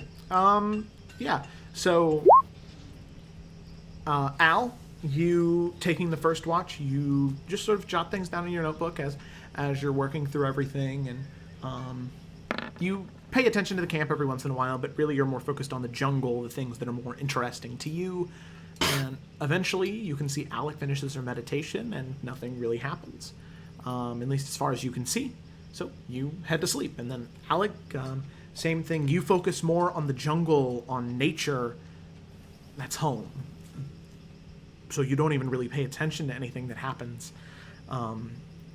in that final, in the Sunken City Bay. You just continue to look out to nature. I mean, you look over every once in a while, but nothing seems to be happening. And then finally, Cyrus. You go and you begin your watch, and you try and split as much as you can between the Sunken City Bay and the jungle, but by far, even in a city full of guards and people who probably don't like you, that is more comfortable to you than the jungle next to you and that you are currently in. So you try and balance, but you end up spending a little more time in looking towards the jungle. However, as the rest of you wake up, you can see Cyrus sort of looking back and forth between the two. It seems as though everyone's sleep was successful. There was no obvious bother that happened. And it seems like you are all safe, for the most part, at least. And waking up from that long rest, feeling more rejuvenated, ready to tackle what this day has for you, we will go ahead and take a break right there. And Okay. when we come back, we'll, I guess, prison break. I think that's the plan. I think so. Fuck yeah, it is. All right, Is that so when we get our hit dice back? you get half of your used hit die back. If you have So- 3, what would If be? you have 3, you get 1 back, and then Okay. once you take another long rest, you get the rest of them back. How many hit You- points do we get back? Do we get all of them, or? Yep. Every long rest, you get all your hit points back. And my if God. you have any, oh wait, I don't think rogues have any abilities that use up a thing. No, I don't think so. Yeah, so yeah, you're good. You've got everything back. You are full hit points, full stamina. We're all Good fresh stuff. as daisies. If I Yes, only you use are. one hit, if I only use one hit die, do I get that just that one back? Yep. So if you only used one, you'd be back up to 3 hit die total. Man, I wish I hadn't used all mine, but I have. Right? Holy crap! I took a few hits. Well, no, well, I took, and to second wind to also help me out there. So Yeah, second win is pretty good. It also helps with your, you got a healing hands person there, which granted it's not a lot, but it is something. And Sarah, the one who could be complaining, she for the team. Alright, I'm gonna make a really quick run over to McDonald's because I'm starving, and then I will be Oh, back. that sounds great. Oh no, you're good. You're good. I'm gonna go get some more water, and I will be right back. Oh my goodness.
I can hit record again. And so, all of you jumping back in right there, right off the bat, really shock, like jumping into the cold water. All of you wake up, and you can see all around you. It is morning, maybe 7, 8 a.m. And you can see that the camp off to the side, over the night, Alec, Al, and Cyrus, you were able to see that the guards did swap. So those ones that were there last night, the dwarf, high elf, and half orc, are back. They had left for the night. It seems as though their shift has begun in the morning, and they are back there. And that same group of 10 guards still making the patrols. All of you are able to untie yourselves from the tree and slowly make your way down. Does Fro wake up? Actually, yes. At this point, as she's kind of, who was she sleeping on top of that night? I guess I would say Alec, because she's been kind of watching over her. Yeah, Okay, definitely me or Alec. Okay, so Alec, as you being the one who's more secure up here, you end up taking her and sleeping on top of the tree. And as you recover from your meditation and you come back to, you can hear that purring, that like not purring, that ribbiting, that sort of stop for a moment. And then as you look down, she looks up at you, and her eyes open. And she just kind of like grabs you and just kind of squeezes you a little bit.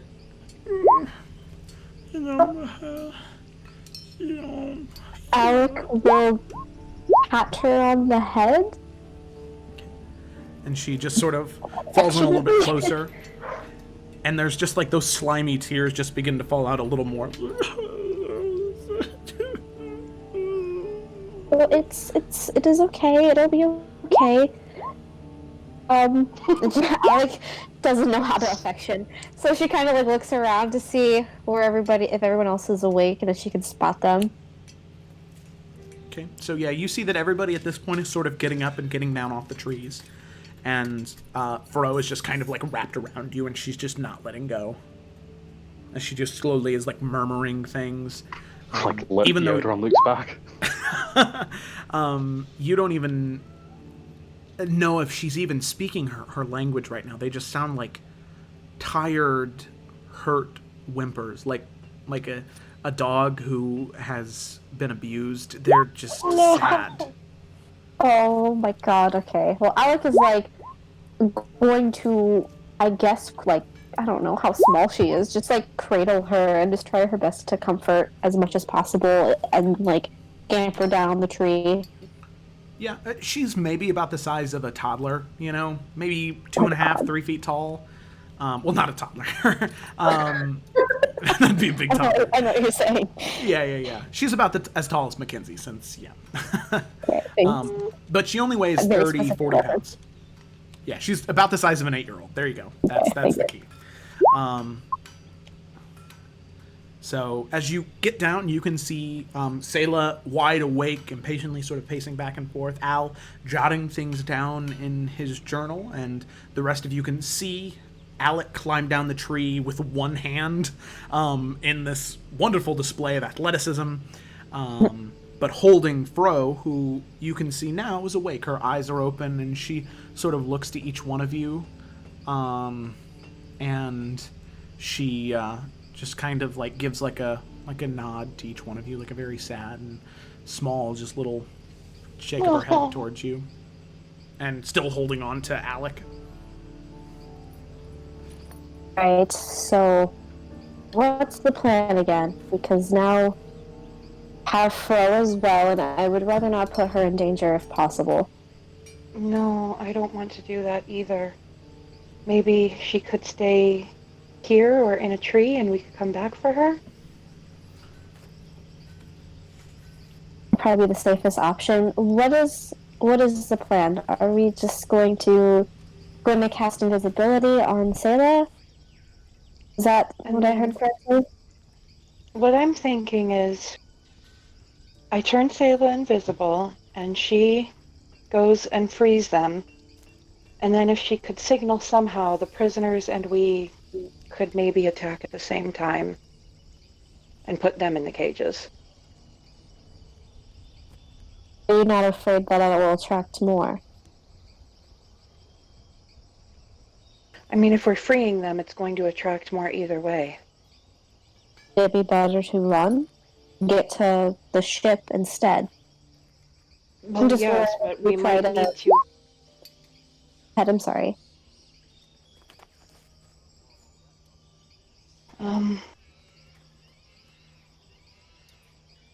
Fro, do you understand us? And I'm going to kind of look at her as I'm talking.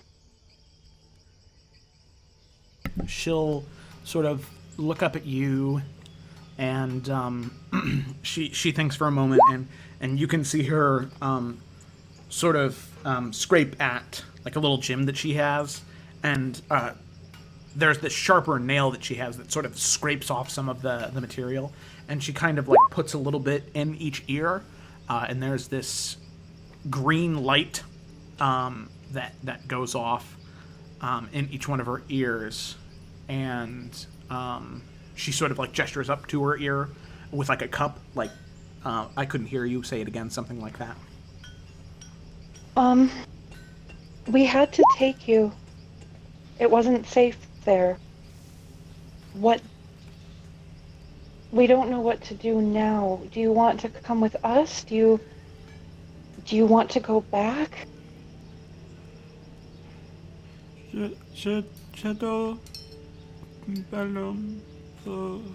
and she kind of trails off, and she just kind of squeezes Alec a little tighter. I'm gonna hold up both of my hands, like palms up, and I'm gonna make a fist with one, and then like kind of like the rock, paper, scissors, paper with the other. Okay. And I'm gonna, shake the fist one, and I'm gonna say, this it means come with us. This means you want to, and then the other hand, this means you want to go back. And kind of look at the others like, oh god, I'm fucking this up. Alec is like nodding, like, yes, that's the best thing you could possibly do. I agree. I understand everything. Okay. So the fist was come with you, and the flat hand was go back to the city? I think so. Sure. She kind of brings her hand up, this like four-fingered slimy palm, and she kind of grabs the clubbed hand, the fist hand, and she kind of like shakes it a little bit, and okay. and pushes your hand. We'll try to get you home when we can, but right now we have to free these people so we can get to a ship and get away from the bad people and figure out what's going on. Time seems to work a little differently down where you're from, and we've lost a week and don't know what's going on. Can you fight? Do you just want to hide here while we take care of the bad people?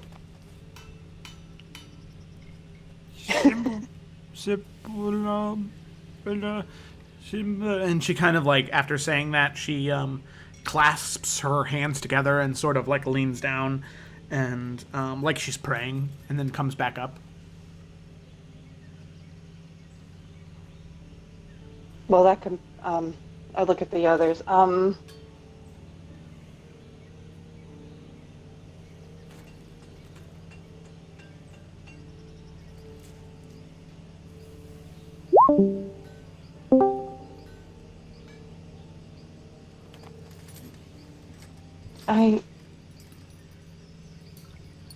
I'm not sure of anything. I think we just need to free them and get out of here. Hey, Joe, where we're at, can we see other people just like walking along? Like, does it just seem like normal people just kind of going about their day in the city, or No. there seem like? Okay, sorry. It is no. You're fine. You're fine. I mean, there is no normal activity. It seems as though there is a Lockdown. military hold on this city right now. Okay. Never Yeah, mind. where the only people you see moving around are either armored guards, or small carriages or horses, that seem to be holding people who are some flavor of important. Okay. Alright. At this point, Alec is going to look at everybody, Organic specifically. Right. So the plan is we get Sayla in with and turning her invisible. Kind of like confuses Alex, but she says it anyway. We get Vera and the others that are needed, and we just try to leave then. Right? I can hold concentration on invisibility for an hour, as long as Sayla doesn't do anything to break it. Do you want to try to talk with them, the prisoners, and see what's going on before we do this, or do we just do this? Well, once I start letting people out, like... I mean, you could talk to them through the cage. I guarantee the Slap King's gonna create a scene. Yeah. Good point, good point. But we also seem like we might need his help because he is ungodly powerful. Oh no, that's exactly what I mean. You could cause a distraction while we get out. Yep. And if they want to come with us, suppose...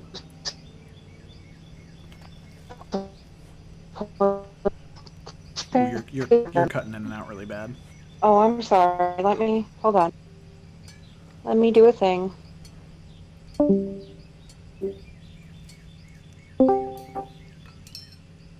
Is this better? I think so, yeah. Sorry. Okay. Unless you're talking right now, then that's not good. No, I'm not talking right now. Okay, all right. If anybody else would. No, what was the last thing that you said, dear? Asked Sayla what she was going to say, or if she was just going to unlock them and let them figure it out. I likely will let them know that we're trying to get to the boat. Cool. And hopefully... Organics doesn't say cool. I'm sorry. Hopefully there's enough intelligence there to realize that we need to work together and they don't need to just rush it.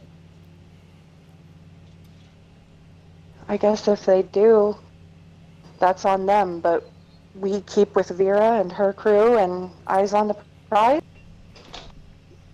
I agree. You say that like it's so easy.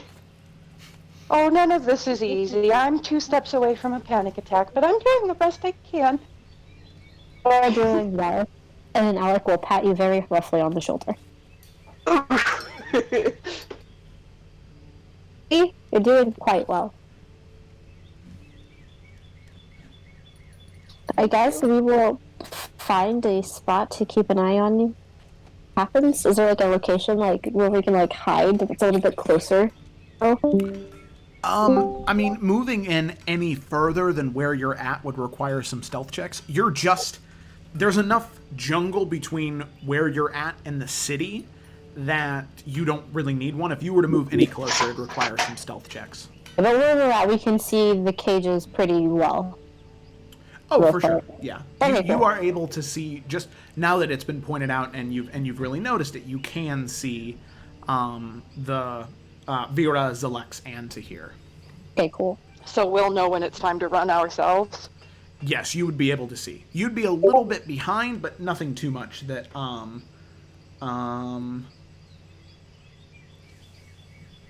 So we're not going to Nothing's- try to fight. We're just going to try to bolt.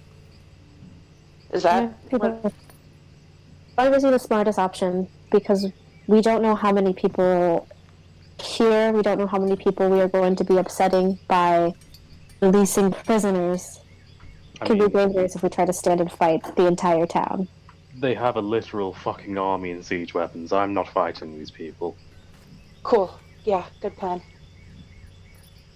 Let's just hope they don't have ships out in the harbor that are faster than hers. Well, they're bigger ships, so doesn't that mean slower? They might Not be bogged down necessarily. with equipment. I don't think it's the only option we have. suppose we'll see. Oh, Al, I don't think that's a good idea. All right. Oh, please That's God, no. the walk back Thank down. you for asking first.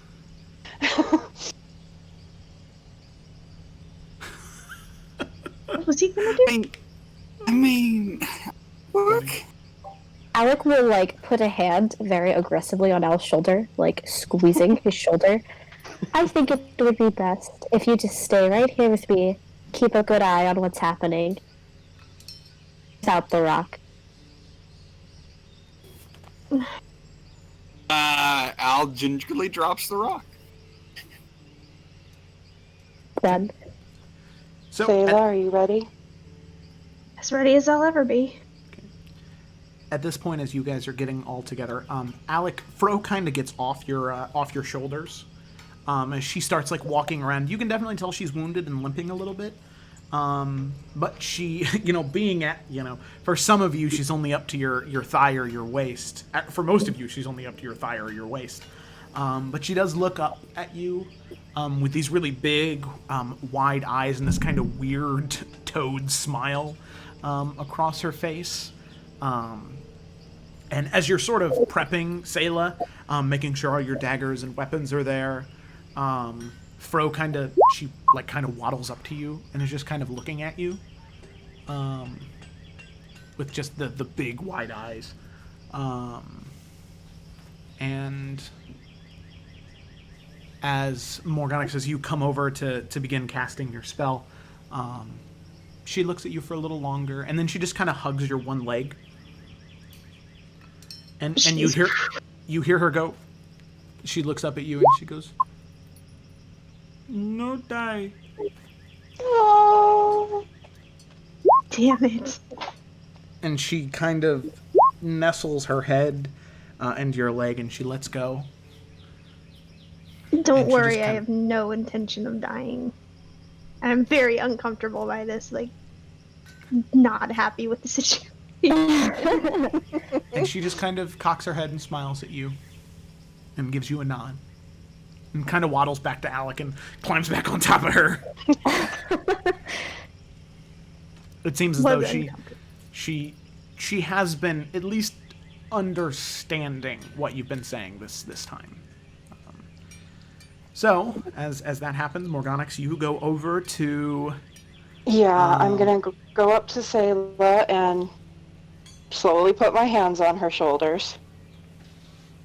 And I'm gonna say, I'm sorry I attacked you. I am not a violent person. That is not my nature. I cannot forgive what you did. But what I did was wrong as well. And I'm gonna cast invisibility on her. So, she says that to you, Sayla, and in a moment, you can still see your arms and your legs and your weapons, but to everyone else, there is no sign of her there. I can hold this for an hour, but if you attack anything, you will lose invisibility. I have no intention of attacking. I just want to get everybody out. Cages. Okay. And for all of you, it's very odd to hear a voice connected to no body, as it just seems to be around you. And so, Sayla, as you crouch down and you begin to move, you begin to move towards the camp. Let me just check something real quick.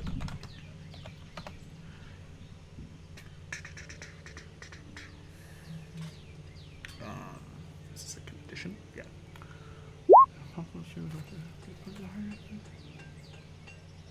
Okay, cool. So, so there is no stealth check needed. You are invisible. You can move freely, and it's just until you go to speak or that you'll need to make a stealth check then, but it'll be with advantage, or if you attack or cast a spell, then it breaks. But so easy enough, you are able to move your way out of the jungle and through the rubbled buildings and eventually to the camp. And as you are passing around, you wait to exit the jungle all of the way until you see that guard pass. A group of 10 guards, they pass, so you know you have at least 10 minutes before they pass again. And as you are walking by, you overhear a conversation between what looks like the high elf woman and the half-orc man. Half-orc man says, Dora, why don't we just kill them and be done with it? and the high elf woman responds, well, Brez, those 3 in the cages fetch a pretty price with some important people. Well, sure, I understand the Dragonborn and the Scourge of the Archipelago, but the boy? Him and his family committed some war crimes in Calderaz. Calderaz, you know, the desert place that, and they tried to kill that angel lady. Apparently that whole forgiving thing is a joke. And the half-orc responds, What? Angel lady in the desert? and the high elf woman responds, never mind. And she goes to like get up and just kind of leave. And the half-orc man, he goes, No way, it sounds really interesting. and he sort of gets up, and the dwarf kind of grumbles, and He says, hey, no, you two get back here, Well, fine, I guess Agatha might have a few words to say to them when she gets back. as he sort of grumbles to himself as the half-orc and the high elf, they sort of walk off, him chasing after her, he keeps just saying, no, tell me more, as she's just trying to get away from him. So right now there's only the one dwarf who is pretty much the only person there, and as you're passing, your passive perception is high enough, being within 10-15 feet of him. You can see that on his belt he does have a ring of keys that you can assume that they unlocks at least some of the locks and cages that are here. But you have your thieves' tools, so you can move past that if you'd like, or you can try and take them. It's up to you.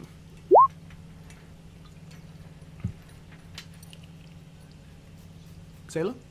Yeah. Okay, Okay, so sorry. she's going to take note that he has the keys, but she's going to attempt with her thieves' tools first. If she ends up getting caught and is in a hurry, she'll probably try to snatch them and just release everybody as quickly as she can. But for the moment, she's just going to go ahead and try to use her thieves' tools so she doesn't draw any attention to anything else. Okay, alrighty, very cool. So you make your way through, and you see that they're almost like maypoles, like big pillars of wood that are just kind of stuck into the ground. And there are 6 different wooden poles that are jutting out of the ground, each with 5 of these swashbuckler pirate types that are manacled and chained to them. And then in the center of the prisoners' camp, there are the 3 cages that seem to be bolted down to the ground and locked with chain. And you see that closest to the exit, closest to the exit entrance is Vera. Farthest away is to here, and right in the middle there is a much larger cage for Zalex. Okay. She's going to start with the captain, just because she definitely 100% needs her. So, as you begin to make your way there, you can see that she no longer has her coat on anymore. She just has like a tunic and the leather pants and some boots, and she has no weapons. Her hair is matted and muddy, and you can see that she's got like scars, cuts, and bruises all over her face and arms as she's currently manacled and like bound in this cage, and she just, I cannot believe it. There's got to be a way out of here. And she kind of like jiggles the chains. She's like, well, okay, I think if I, I think I got a little something in my boot. And she tries to bring her legs up towards her arms, but there's just not enough tension, or the chains are too taut, and she's just not able to get it. And she's like, all right, well, maybe if I try and roll over, I can get it if I just try. And you can see her attempt this a few times, trying to reach towards her boot, but she's just not able to get there. Sweet. So that means if I can get her out, she could probably maybe help me. Maybe. Okay, so I'm gonna approach her and I'm gonna attempt to free her first. So I'm Okay. probably gonna, when I get close enough, I'm gonna look around, make sure nobody's near, and let her know that I am there. Okay. So as you approach, what do you say to her? Since she's trying to get into her boot and need a hand, just really, really quietly. Wait a moment. Is it... Who's, and she's like looking, and there's a moment where she's making eye contact with you, but just kind of scrolls past. I'm kind of snickering because this is kind of funny. I need more invisibility potions in my life. And I let her know that I'm there. I let her know who I am. Sailor? Oh, good. I thought you were dead. Nearly. What about the rest of you? Morganix, Al, Cyrus, Alec? They're all out in the forest waiting. And you can see this like tension in her shoulders just drop. All right, well, that's very good. That's very good. So... Oh, so you can... You said you'd free me. All right. Okay. Very cool. All right. How about this? And she kind of like leans over and like it looks like she's speaking into her shoulder to kind of like try and conceal herself. What I think is... Do you see that lock right by my boots? As you look, you can see. If you can get that one, I've got some thieves' tools in my boot that I can unlock my wrists with. And then if you maybe go get one of the other two, I'll be fine, but as long as you can get my feet. Alright. And she sort of swings them over to where she can hear your voice. And she... you can see her kind of like yawning and like looking down. So go ahead and make a Thieves' Tools check for me. Alright, so make sure to turn your advantage toggle off. Luckily with a 14. You feel around for a moment, and there's a slight bit of tension, and you kind of relax. You breathe, and with a flick of your wrist, and her doing a...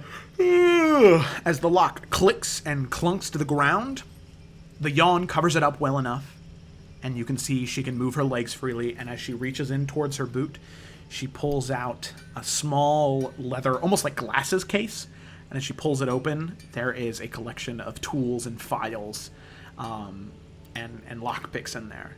And she kind of is looking not at you, she's looking about 2 feet to your left, and she says, Thank you, my dear. I greatly appreciate it. More than you could know. So, real quick, what's the plan? We've free me and then... Hopefully. I'm hopefully gonna free all 3 of you, because we could totally use someone that can... Once we get you guys freed, we're going to probably try to get to the boats and to get out of here as quickly as we can. Alright. Well, very good. I'm all on board.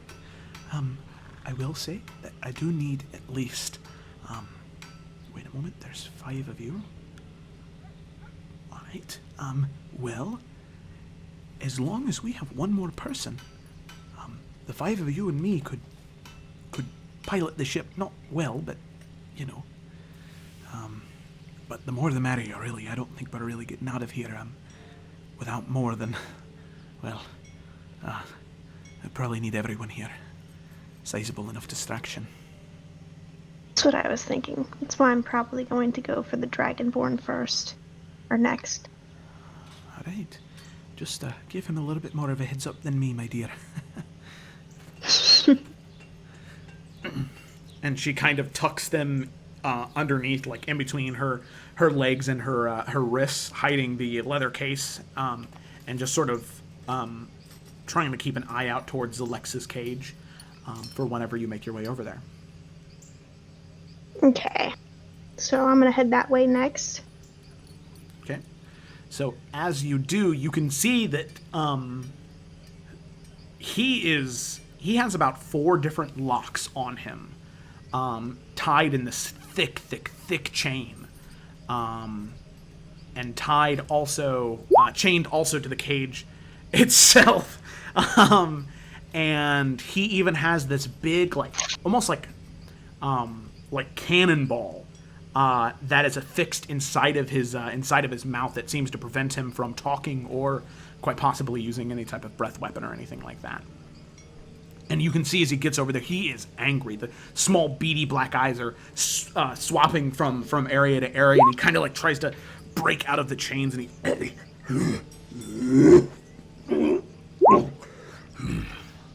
and you can see that there are piles of broken chains next to him that seem to have been replaced. But it seems like he breaks out of these chains often enough that it's a problem.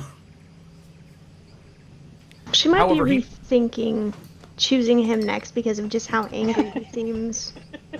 Seems like that would be a very bad idea, and she's not quite dumb enough to just do that. Yeah. You could see how that it could be bad, you know. Yep. She's going to change her mind and continue past him to the kid next, because the kid will probably keep his cool.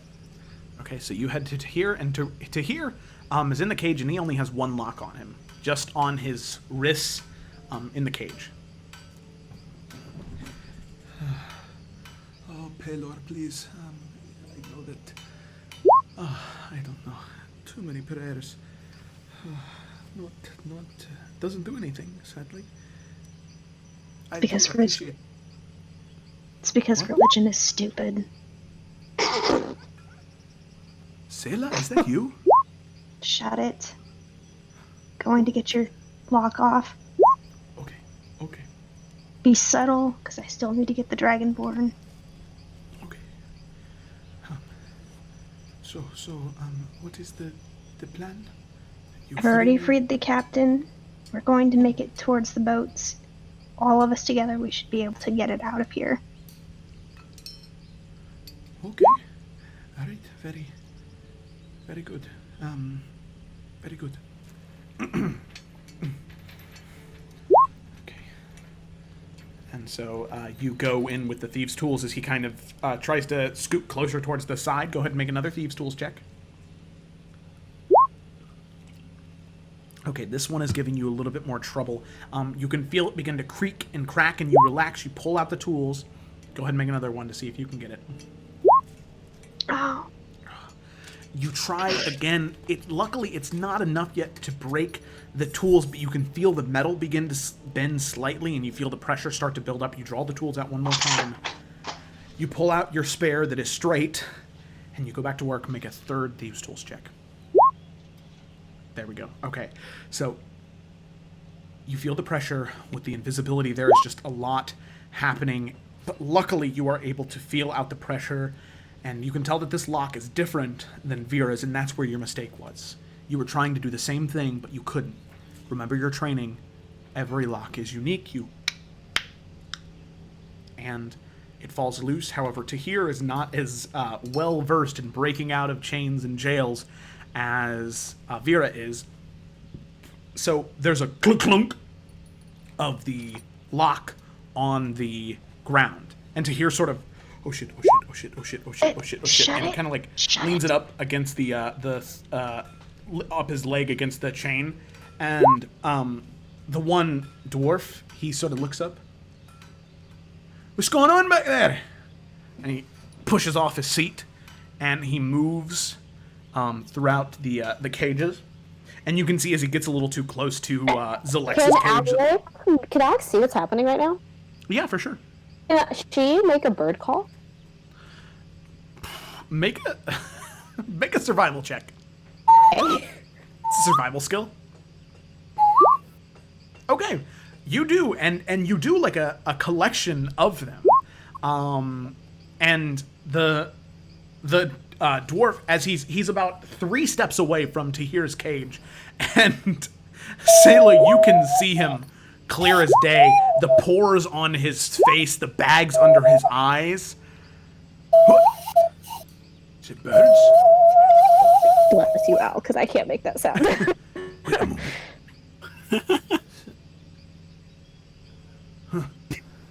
It must have been my imagination, I suppose.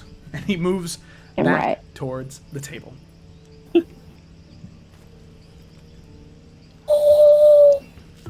Alrighty. Bird calls complete. Sorry. The guard? No, you're good. You're good. It was a good time to bird call.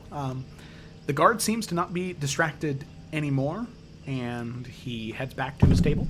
Oh, excuse me. And seems to be fine. So, Sayla, what are you doing now? Okay, now I'm gonna head to the Dragonborn. Okay. So you head to Zalex, and you can see as the dwarf walked past him, he sort of like slammed his back into the cage towards him, and the dwarf kind of, and then as he was moving past even though he's got this giant metal ball in his mouth, he just sort of gave off this horrid hurling noise, and the dwarf kind of made sure to take an extra 15-foot radius around him, and you make your way to Zalex, and you're next to him now. Seems you get to be my entertainment now. Shut it. I'm gonna get you out. But don't do anything. Because we're gonna try and get to the boats to get out of here. You can come with us if you want. Or you can stay here and try to kill everyone. I don't care. All right. So he has got 4 different locks on him. So which lock would you like to do first? His dragon breath would be useful, but that would also be more obvious. I'm gonna start with the least obvious locks and go from there. Okay. So he has one around his ankles, one around like his thighs, one around his chest, and the other one is attaching the giant muzzle to him. So I'm gonna start with the one around his arms, because he might be able to break some of the chains if his arms are free. Okay, alrighty, very good idea. So go ahead and make a Thieves' Tools check. A Thieves' Tools check. Okay, so the one around his arms, you're able to pull them in, and you can tell that this lock is more difficult. You begin to work at it, and you can feel the sweat begin to collect at your brow and drip down the side of your head. I'd like you to make a second Thieves' Tools check. Okay. So this is one intricate lock. It seems as though they wanted to take no chances with him. The first one, you feel as though you were able to get it to unclick. The second one of this 2-part lock, you feel like you're just barely there. You retract a little bit, and you go to work on it again. Go ahead and make another Thieves' Tools check. You bend, and you're flexing, and you're pulling your tools, and you can hear them start to bend and crack. You pull back. Try one more time for me. Oh, nice. Okay, so with that, you are able to move and bend, and actually you're able to bend your tool back into place using friction and force of the lock, and you hear a dunk as it hits the ground. You pull your Thieves' Tools out. They're straight. They're usable still. And his arms, his shoulders, he moves them as he kind of can move his arms and wrists all around. And he points, like he uses this scaly clawed finger and points up towards his mouth.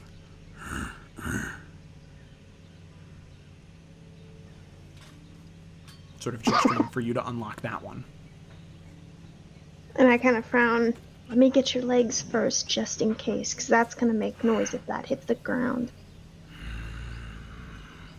And he just kind of, almost as if he were to grown fine, and then he swings his legs over towards you. And you can see that he's getting a little impatient, but he is holding back.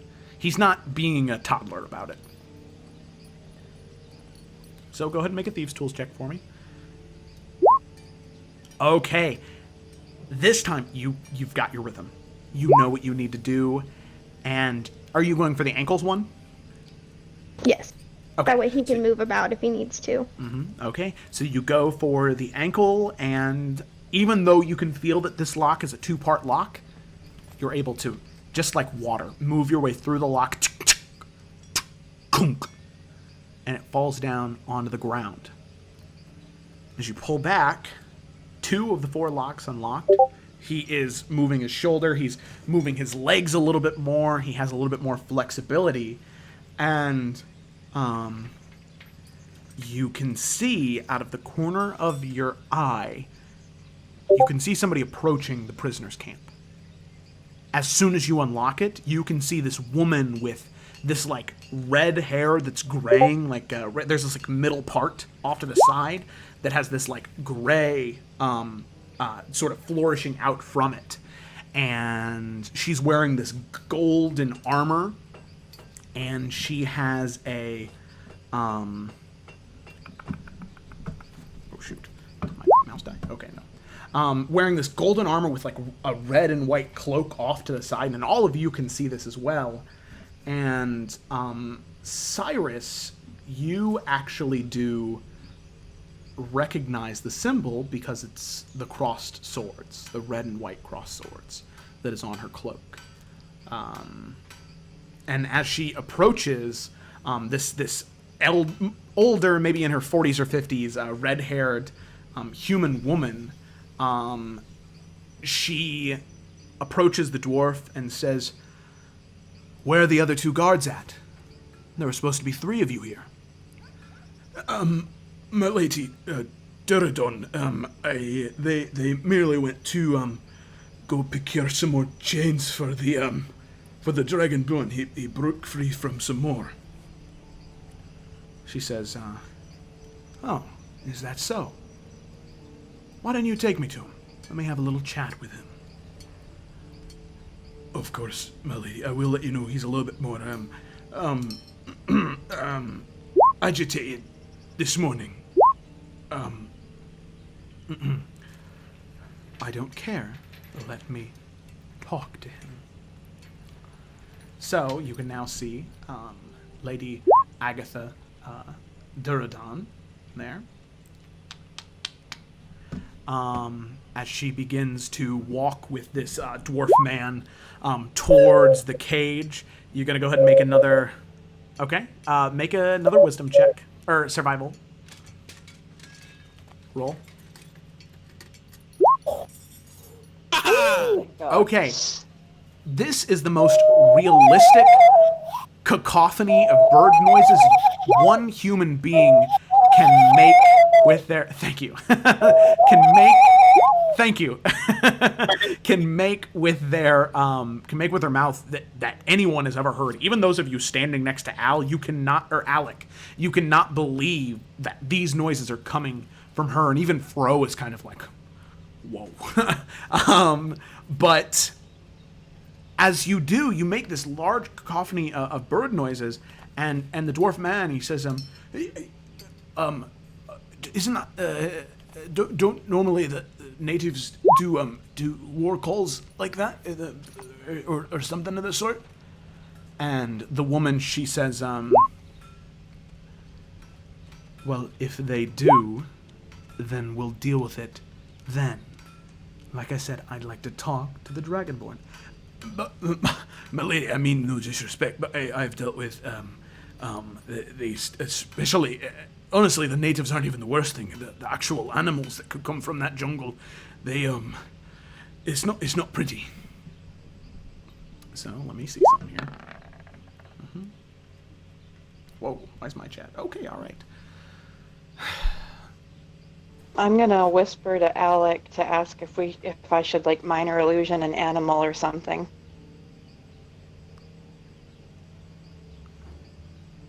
Alec, Yes. what do you say? Yes, I would suggest like some type of. I'm going to assume that there is some type of large bird similar to like an ostrich or an emu, because why the fuck not? Oh fuck yeah, let's go with that. Yeah, but to be like going in the opposite direction to where we are. Like it originated in our area, but like it's running off towards like the south. She's also going to tell everyone else to hide. Okay, so you know a very rare type of predatory, dangerous animal that is native to Efera, the bear ostrich, which is smaller than an ostrich but much wider, and it has this huge snapping maw of a bear as opposed to a small thin beak. That for your people has always been a nuisance, but in some cases is able to be tamed and rideable. But in this case, most coats, they do not enjoy the bear ostrich. So you describe it to Morgonix, and Morgonix, you conjure it. So do you want to conjure it so it's like, so it comes out of the forest for a moment and then goes back in? Yeah. I'm like coming out. I'll probably do it inside the forest to have Alec sign off on it before I throw it out there, see if I get it right, and then have it just kind of like hauling ass away from us. And is there like another camp it can run to, or where do I don't want it to come back towards us. I want it away from us. Yeah, I mean, like I said, you are on the edge of Sunken City Bay, so you could have it run from where you are deeper into the city till it just disappears, but... Yeah, I'll do that. Like, I don't want it close enough where they can try to, like, take a swing at it, but... Yeah. Okay, alrighty. So you take a few moments to conjure it and resummon it so Al can refine it a little bit more and make it so it is its truly an oddly terrifying self. And then after about the third try, you have it successful. And at this point, she says, like I said, we'll deal with it if it comes up. But I'd really like to talk to this Dragonborn because, as you know, he's been having some behavioral issues. And at about that point is when you summon the bear ostrich, which... Bear ostrich. Alec, you're actually able to make the call pretty effective, especially with that natural 20, of that, like, roaring, squawking noise that it makes whenever it's, like, going to attack its prey.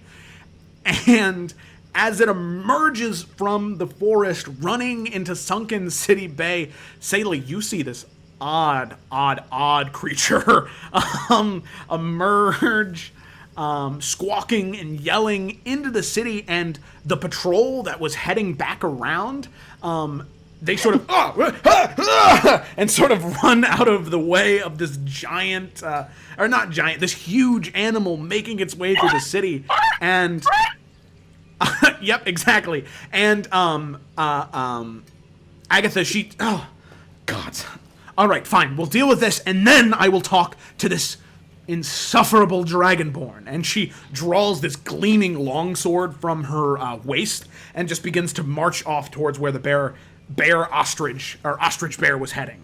So there is now no dwarf guard, no Agatha, and no patrol. So Sayla, you are confused but relieved. It's like, okay, there's no way that's coincidence. Somebody did that for me. I will have to thank them later. Okay. Begrudgingly, of course, but still. Yes. So, you take a moment, because you have one final lock. The third one, or the fourth one, on his thighs, he could definitely move out of by now, doing the two on the opposite ends. But he has the one in front of his maw right now. Okay. So I tell him to make sure not to let it drop just to be safe, because I don't want to make a huge scene. Okay. Alrighty. Go ahead and make a Thieves' Tools check. Okay. So you're able to get in, and this one seems to be the most intricate, difficult lock that you've had so far. You move in, and you can tell that there are 3 grooves inside of this that need to be filled. So you take out an additional lockpick, and you have to work 2 at the same time as you're maneuvering, and you get the first one into place fairly easily. Go ahead and make another Thieves' Tools check. Okay. You work your way in, and it's just too hard to work the 2 at the same time. It's been so long since you've had to do anything this intricate, and you end up losing your grip on the first lock. Go ahead and make another Thieves' Tools check. Oh, come on. So you make your way in, and you can feel it begin to bend and crack a little bit, and you give up before it snaps and gets jammed. You pull out the one, and now you only have the one lockpick to get through these. Go ahead and make a Thieves' Tools check. Moving it in there, you just bend, make one more Thieves' Tools check. It snaps. The lock is jammed.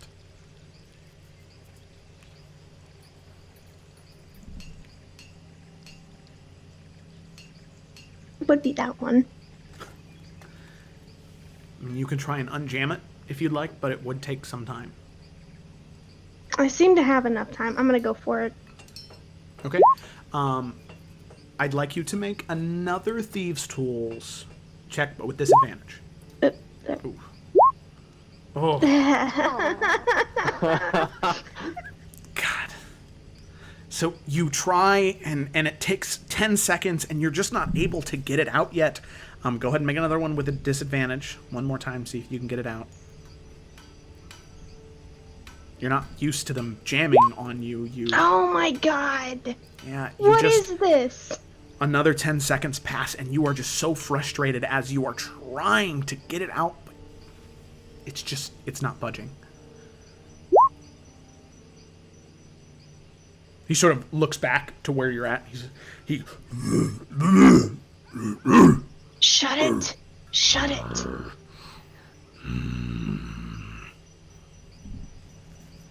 What are you doing? Can I try again? Yeah, I'd say this is probably your last time before it's so deep jammed in there that there's just no getting it out. Please, Dice God, be kind. Oh my god.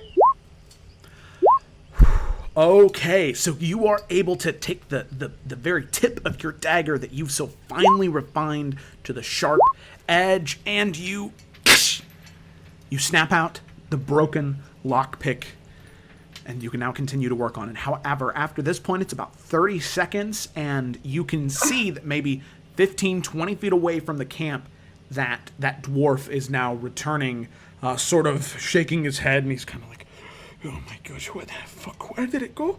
Where did it go? I swear to God, it's gonna attack me in my sleep. I just knew it. So, as he is returning, however, you don't see Agatha anywhere. But I would like you to make another Thieves' Tools check. This time, regular, no disadvantage. Oh, motherfucker. In there, you feel it bend. You know your mistake. Go ahead and make one more. Okay. You re-find your footing on the first two of the locks. However, there is a third mechanism in here. Make one more. It snaps again, and this thing is jammed for good now. You were too far deep in there. It's not coming out this time. Right. Is there anything around that I can use to help him break it?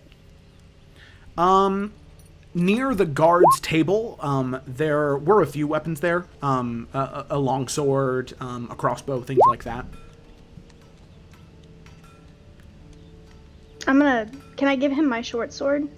Or my dagger? Would either of those help him? Yes, you can. Which one do you want to give to him? My short sword. Okay. So, as you pull it out of its scabbard, it's still invisible, but as you sort of hand it handle side towards him and sort of pat his hand, he feels the handle of a blade, and he looks, and even though he's got this giant cannonball stuck in his mouth, you can see him smile a little bit. And as he grabs it, the blade stops being invisible and is clear as day to see, and he sort of stands up, and he takes the sword, and he jams it into, like, the lock and the blades, and as he just flexes,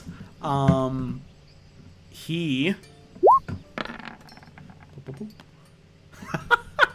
He takes it and he just jams it in there, and the sword is thin and brittle. It's meant to be dexterous, but the amount of strength that he's applying, you can see the chain sort of digging into this scaled skin, but as he digs it in and rips with this resounding crack of metal, ripping apart the insane strength on this dragonborn. He rips it off.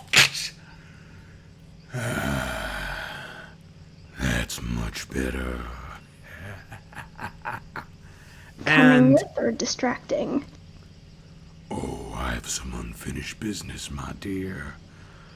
Good luck. and he goes towards the cage and it's locked, but he just picks up this clawed foot and breaks the cage open, and the dwarf, he gets up and he looks and he goes, "Oh fuck, that's not good. That is not good. The dragonborn's loose! The dragonborn's..." And he just starts running away. He's not there to fight.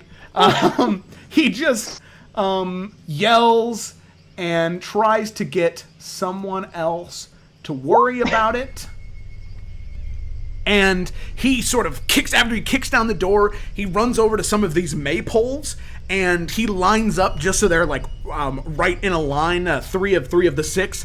And as he's holding up towards it, you see these like crackles of blue energy sort of gathering in the corners of his lips, and this 50-foot line of lightning breath shoots out.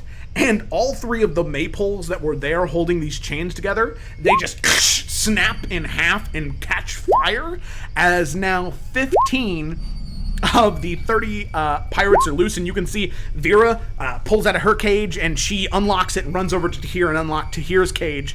So all of you seeing this chaos emerge, as at this point Zalex also moves over to the other one and releases the other 15 pirates. All of you see this happening. What are you guys doing? Running? Moving. Okay. Yes. I have Fro, and we are going.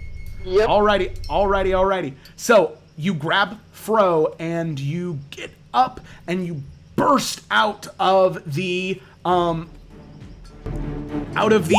jungle forest. You move towards, and Sayla, are you keeping the invisibility? Oh, hell yeah. Okay, all right. So you keep the invisibility. You manage to Vera and Tahir, they see the four of you emerge out of the jungle, and they and they sort of point to you, and they begin to reform with all of you. And as you are running towards the dock, you can hear the shouting of different commanding voices.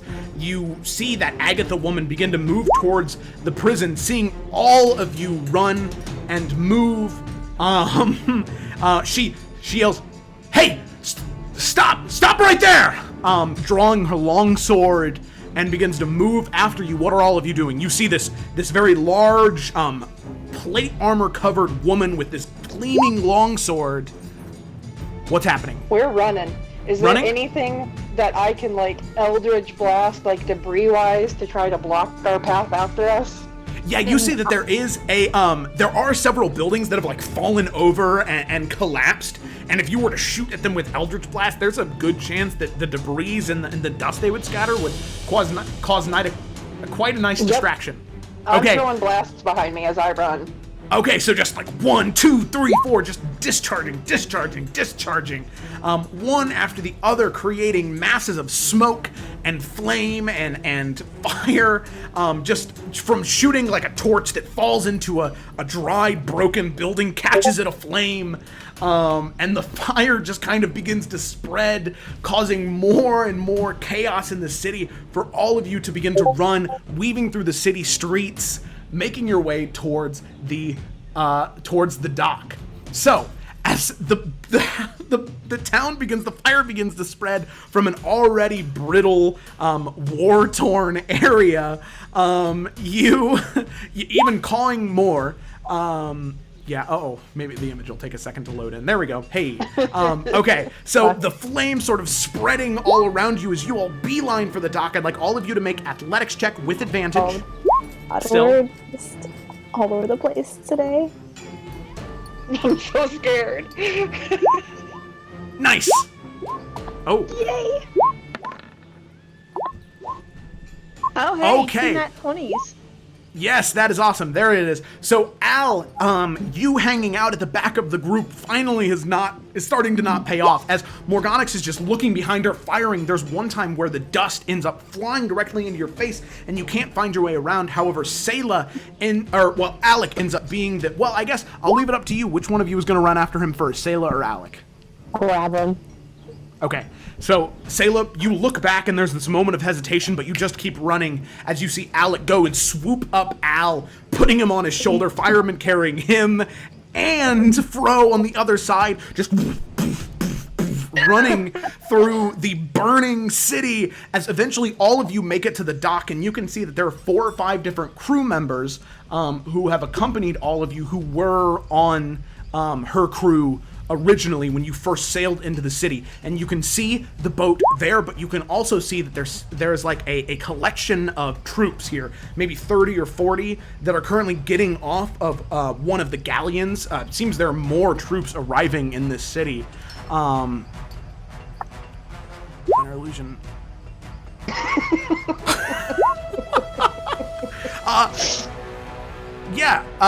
Sure. Because of the natural 20, we're not gonna worry about that because she is in feral mode. She's not raging, but she is focused on getting to the destination right now. Okay, so you do bleeding. Make an intimidation check. Oh God, I'm so scary, you guys. Okay.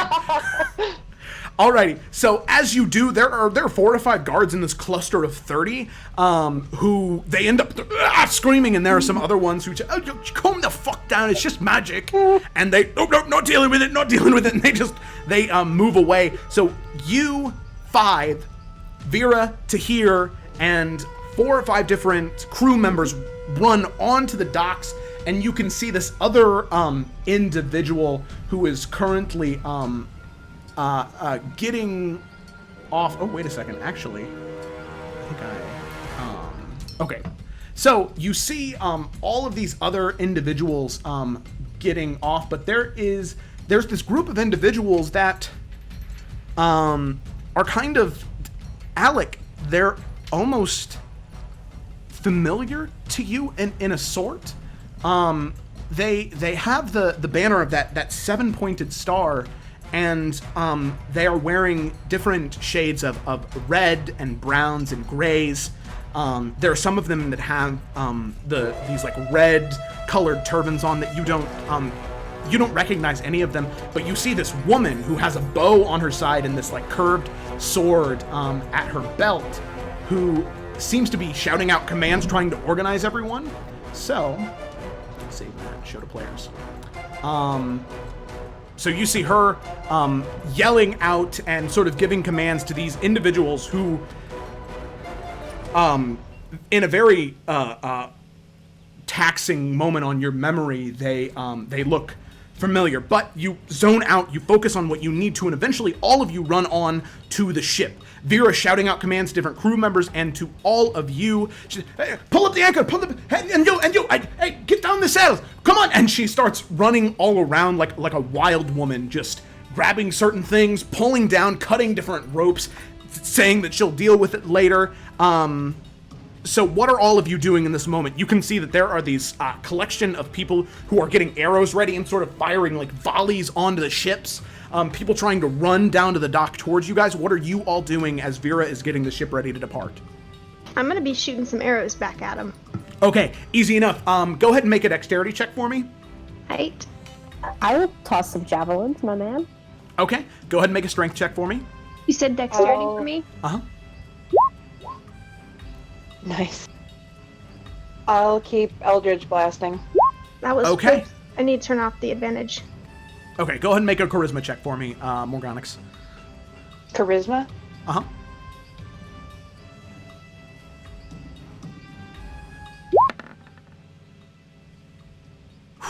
Okay. I'm My also moment going to of- start blasting. Badassery is over. Okay, so, Ooh, me too. okay, all right. Al and Cyrus, Al, make a dexterity check.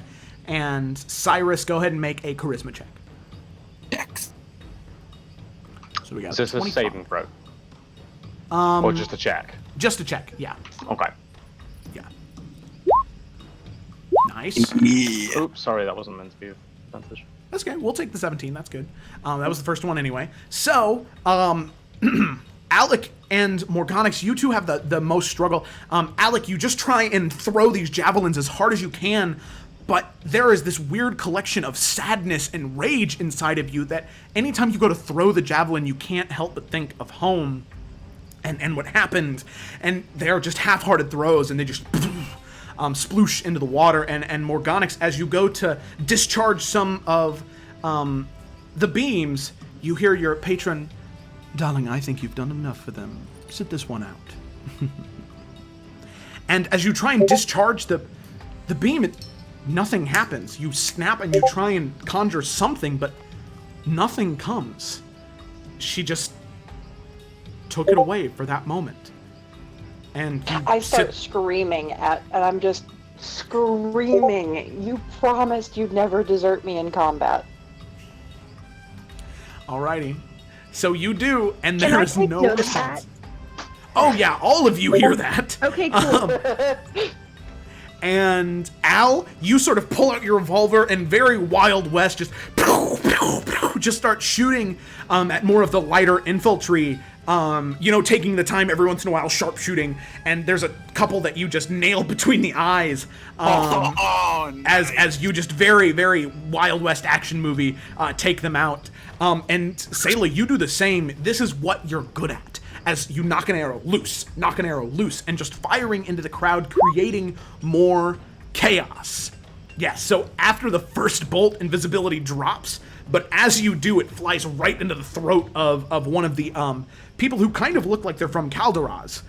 These more darker-skinned individuals, but the arrow flies right through the throat, and he grabs it and slams into the water. And finally, Cyrus, you do the same sort of, you're you know not to use Firebolt because that is not a good idea.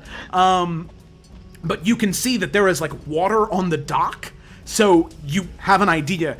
You sort of aim down with Shocking Grasp as the ship is getting ready to turn around, and there's about 15 guards who are running forward towards you, and you discharge Shocking Grasp onto the dock, and there's the discharge of energy and lightning that these individuals clad in full plate armor, they end up freezing in place and shocking as you can smell that burnt flesh begin to waft towards the boat, and at that point the sails drop and the ship turns around. And let's see, I would like the 5 of you to make dexterity saving throws real quick.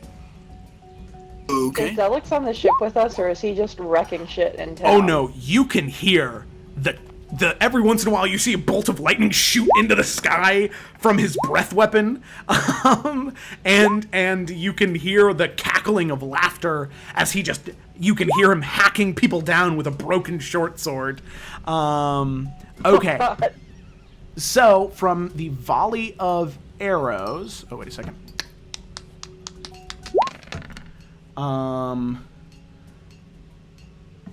So, Morgonix, Cyrus, Alec, and John take 10 points of damage. However, Sayla, you only take 5. As these arrows are just firing at the ship as fast as they can fly. Some of you were able to dodge out of the way to only get hit by a few, but others of you, you're so focused on dealing damage or being upset, screaming, that multiple arrows fly into you and you're sort of knocked back onto your feet. But at that point, it doesn't matter. As the ship slowly turns, catches the wind, and begins to sail away, you can hear that same, that woman, she begins to yell, "Hey, get the cannons! Get the cannons! Ready the cannons!" And there is just too much chaos from what all of you caused, as there's maybe 7 or 8 or 10 dead bodies that have just kind of either floated into the water or that are currently like partially melted onto the dock, where there's just too much chaos. As Sunken City Bay is sort of erupted in flame, all of you sail away on the Lucky Lady back to New Verdalka. And that's where we're gonna end tonight's session. Oh God. Who's fighting so hard, man? Ah, Man, I am. Woo. All right. I want to Oh, hear it. we don't need Put any us more of through a that. lot. Oh God. Yeah. Well, hey, it was. Oh man. how did you expect that one to go? It's only 10 damn. Oh God. Well, The you know. cooking stuff was so freaking intense. Oh, God, for 30. This is. Yeah. This was the most action movie session I think I've ever run in my career as a DM. That was awesome. Oh my god. Oh, I need to remove my short sword because I'm pretty sure he still has it. Oh yeah. It's like Left it's of a it. broken weapon now that he has probably killed 15 people with. How to remove? Yeah. Whew, man. Well, great session. How did you expect that to go? How did I expect it to go? Yes. How do I remove it? Like yesterday, like what? You know, the I don't There it know. is. I try and think through every scenario and at least have a sentence on every scenario. But there are some times where, you know, Where we Things climb aboard happen. Michael Bay's Wild Ride. oh God. Oh god. Holy shit. Whew. Man, I'll tell you what, I need to like take a shower or something. This was it's ridiculous. Sweating. You guys didn't hear it, but Kayla just laughed so I loud. heard it through your your headset. It was just so funny. I'm sorry. I Poor heard it. Fro just hanging on for dear life, wondering what she signed up for. Oh my god, honestly. It went so well though at the same time, as chaotic as it was. Oh, yes, I agree. It could have went so much worse. I Yeah, I can't guess- believe we made it. Ooh, yeah. Man, that was Simple jaunt to the Sunken City. It's no problem.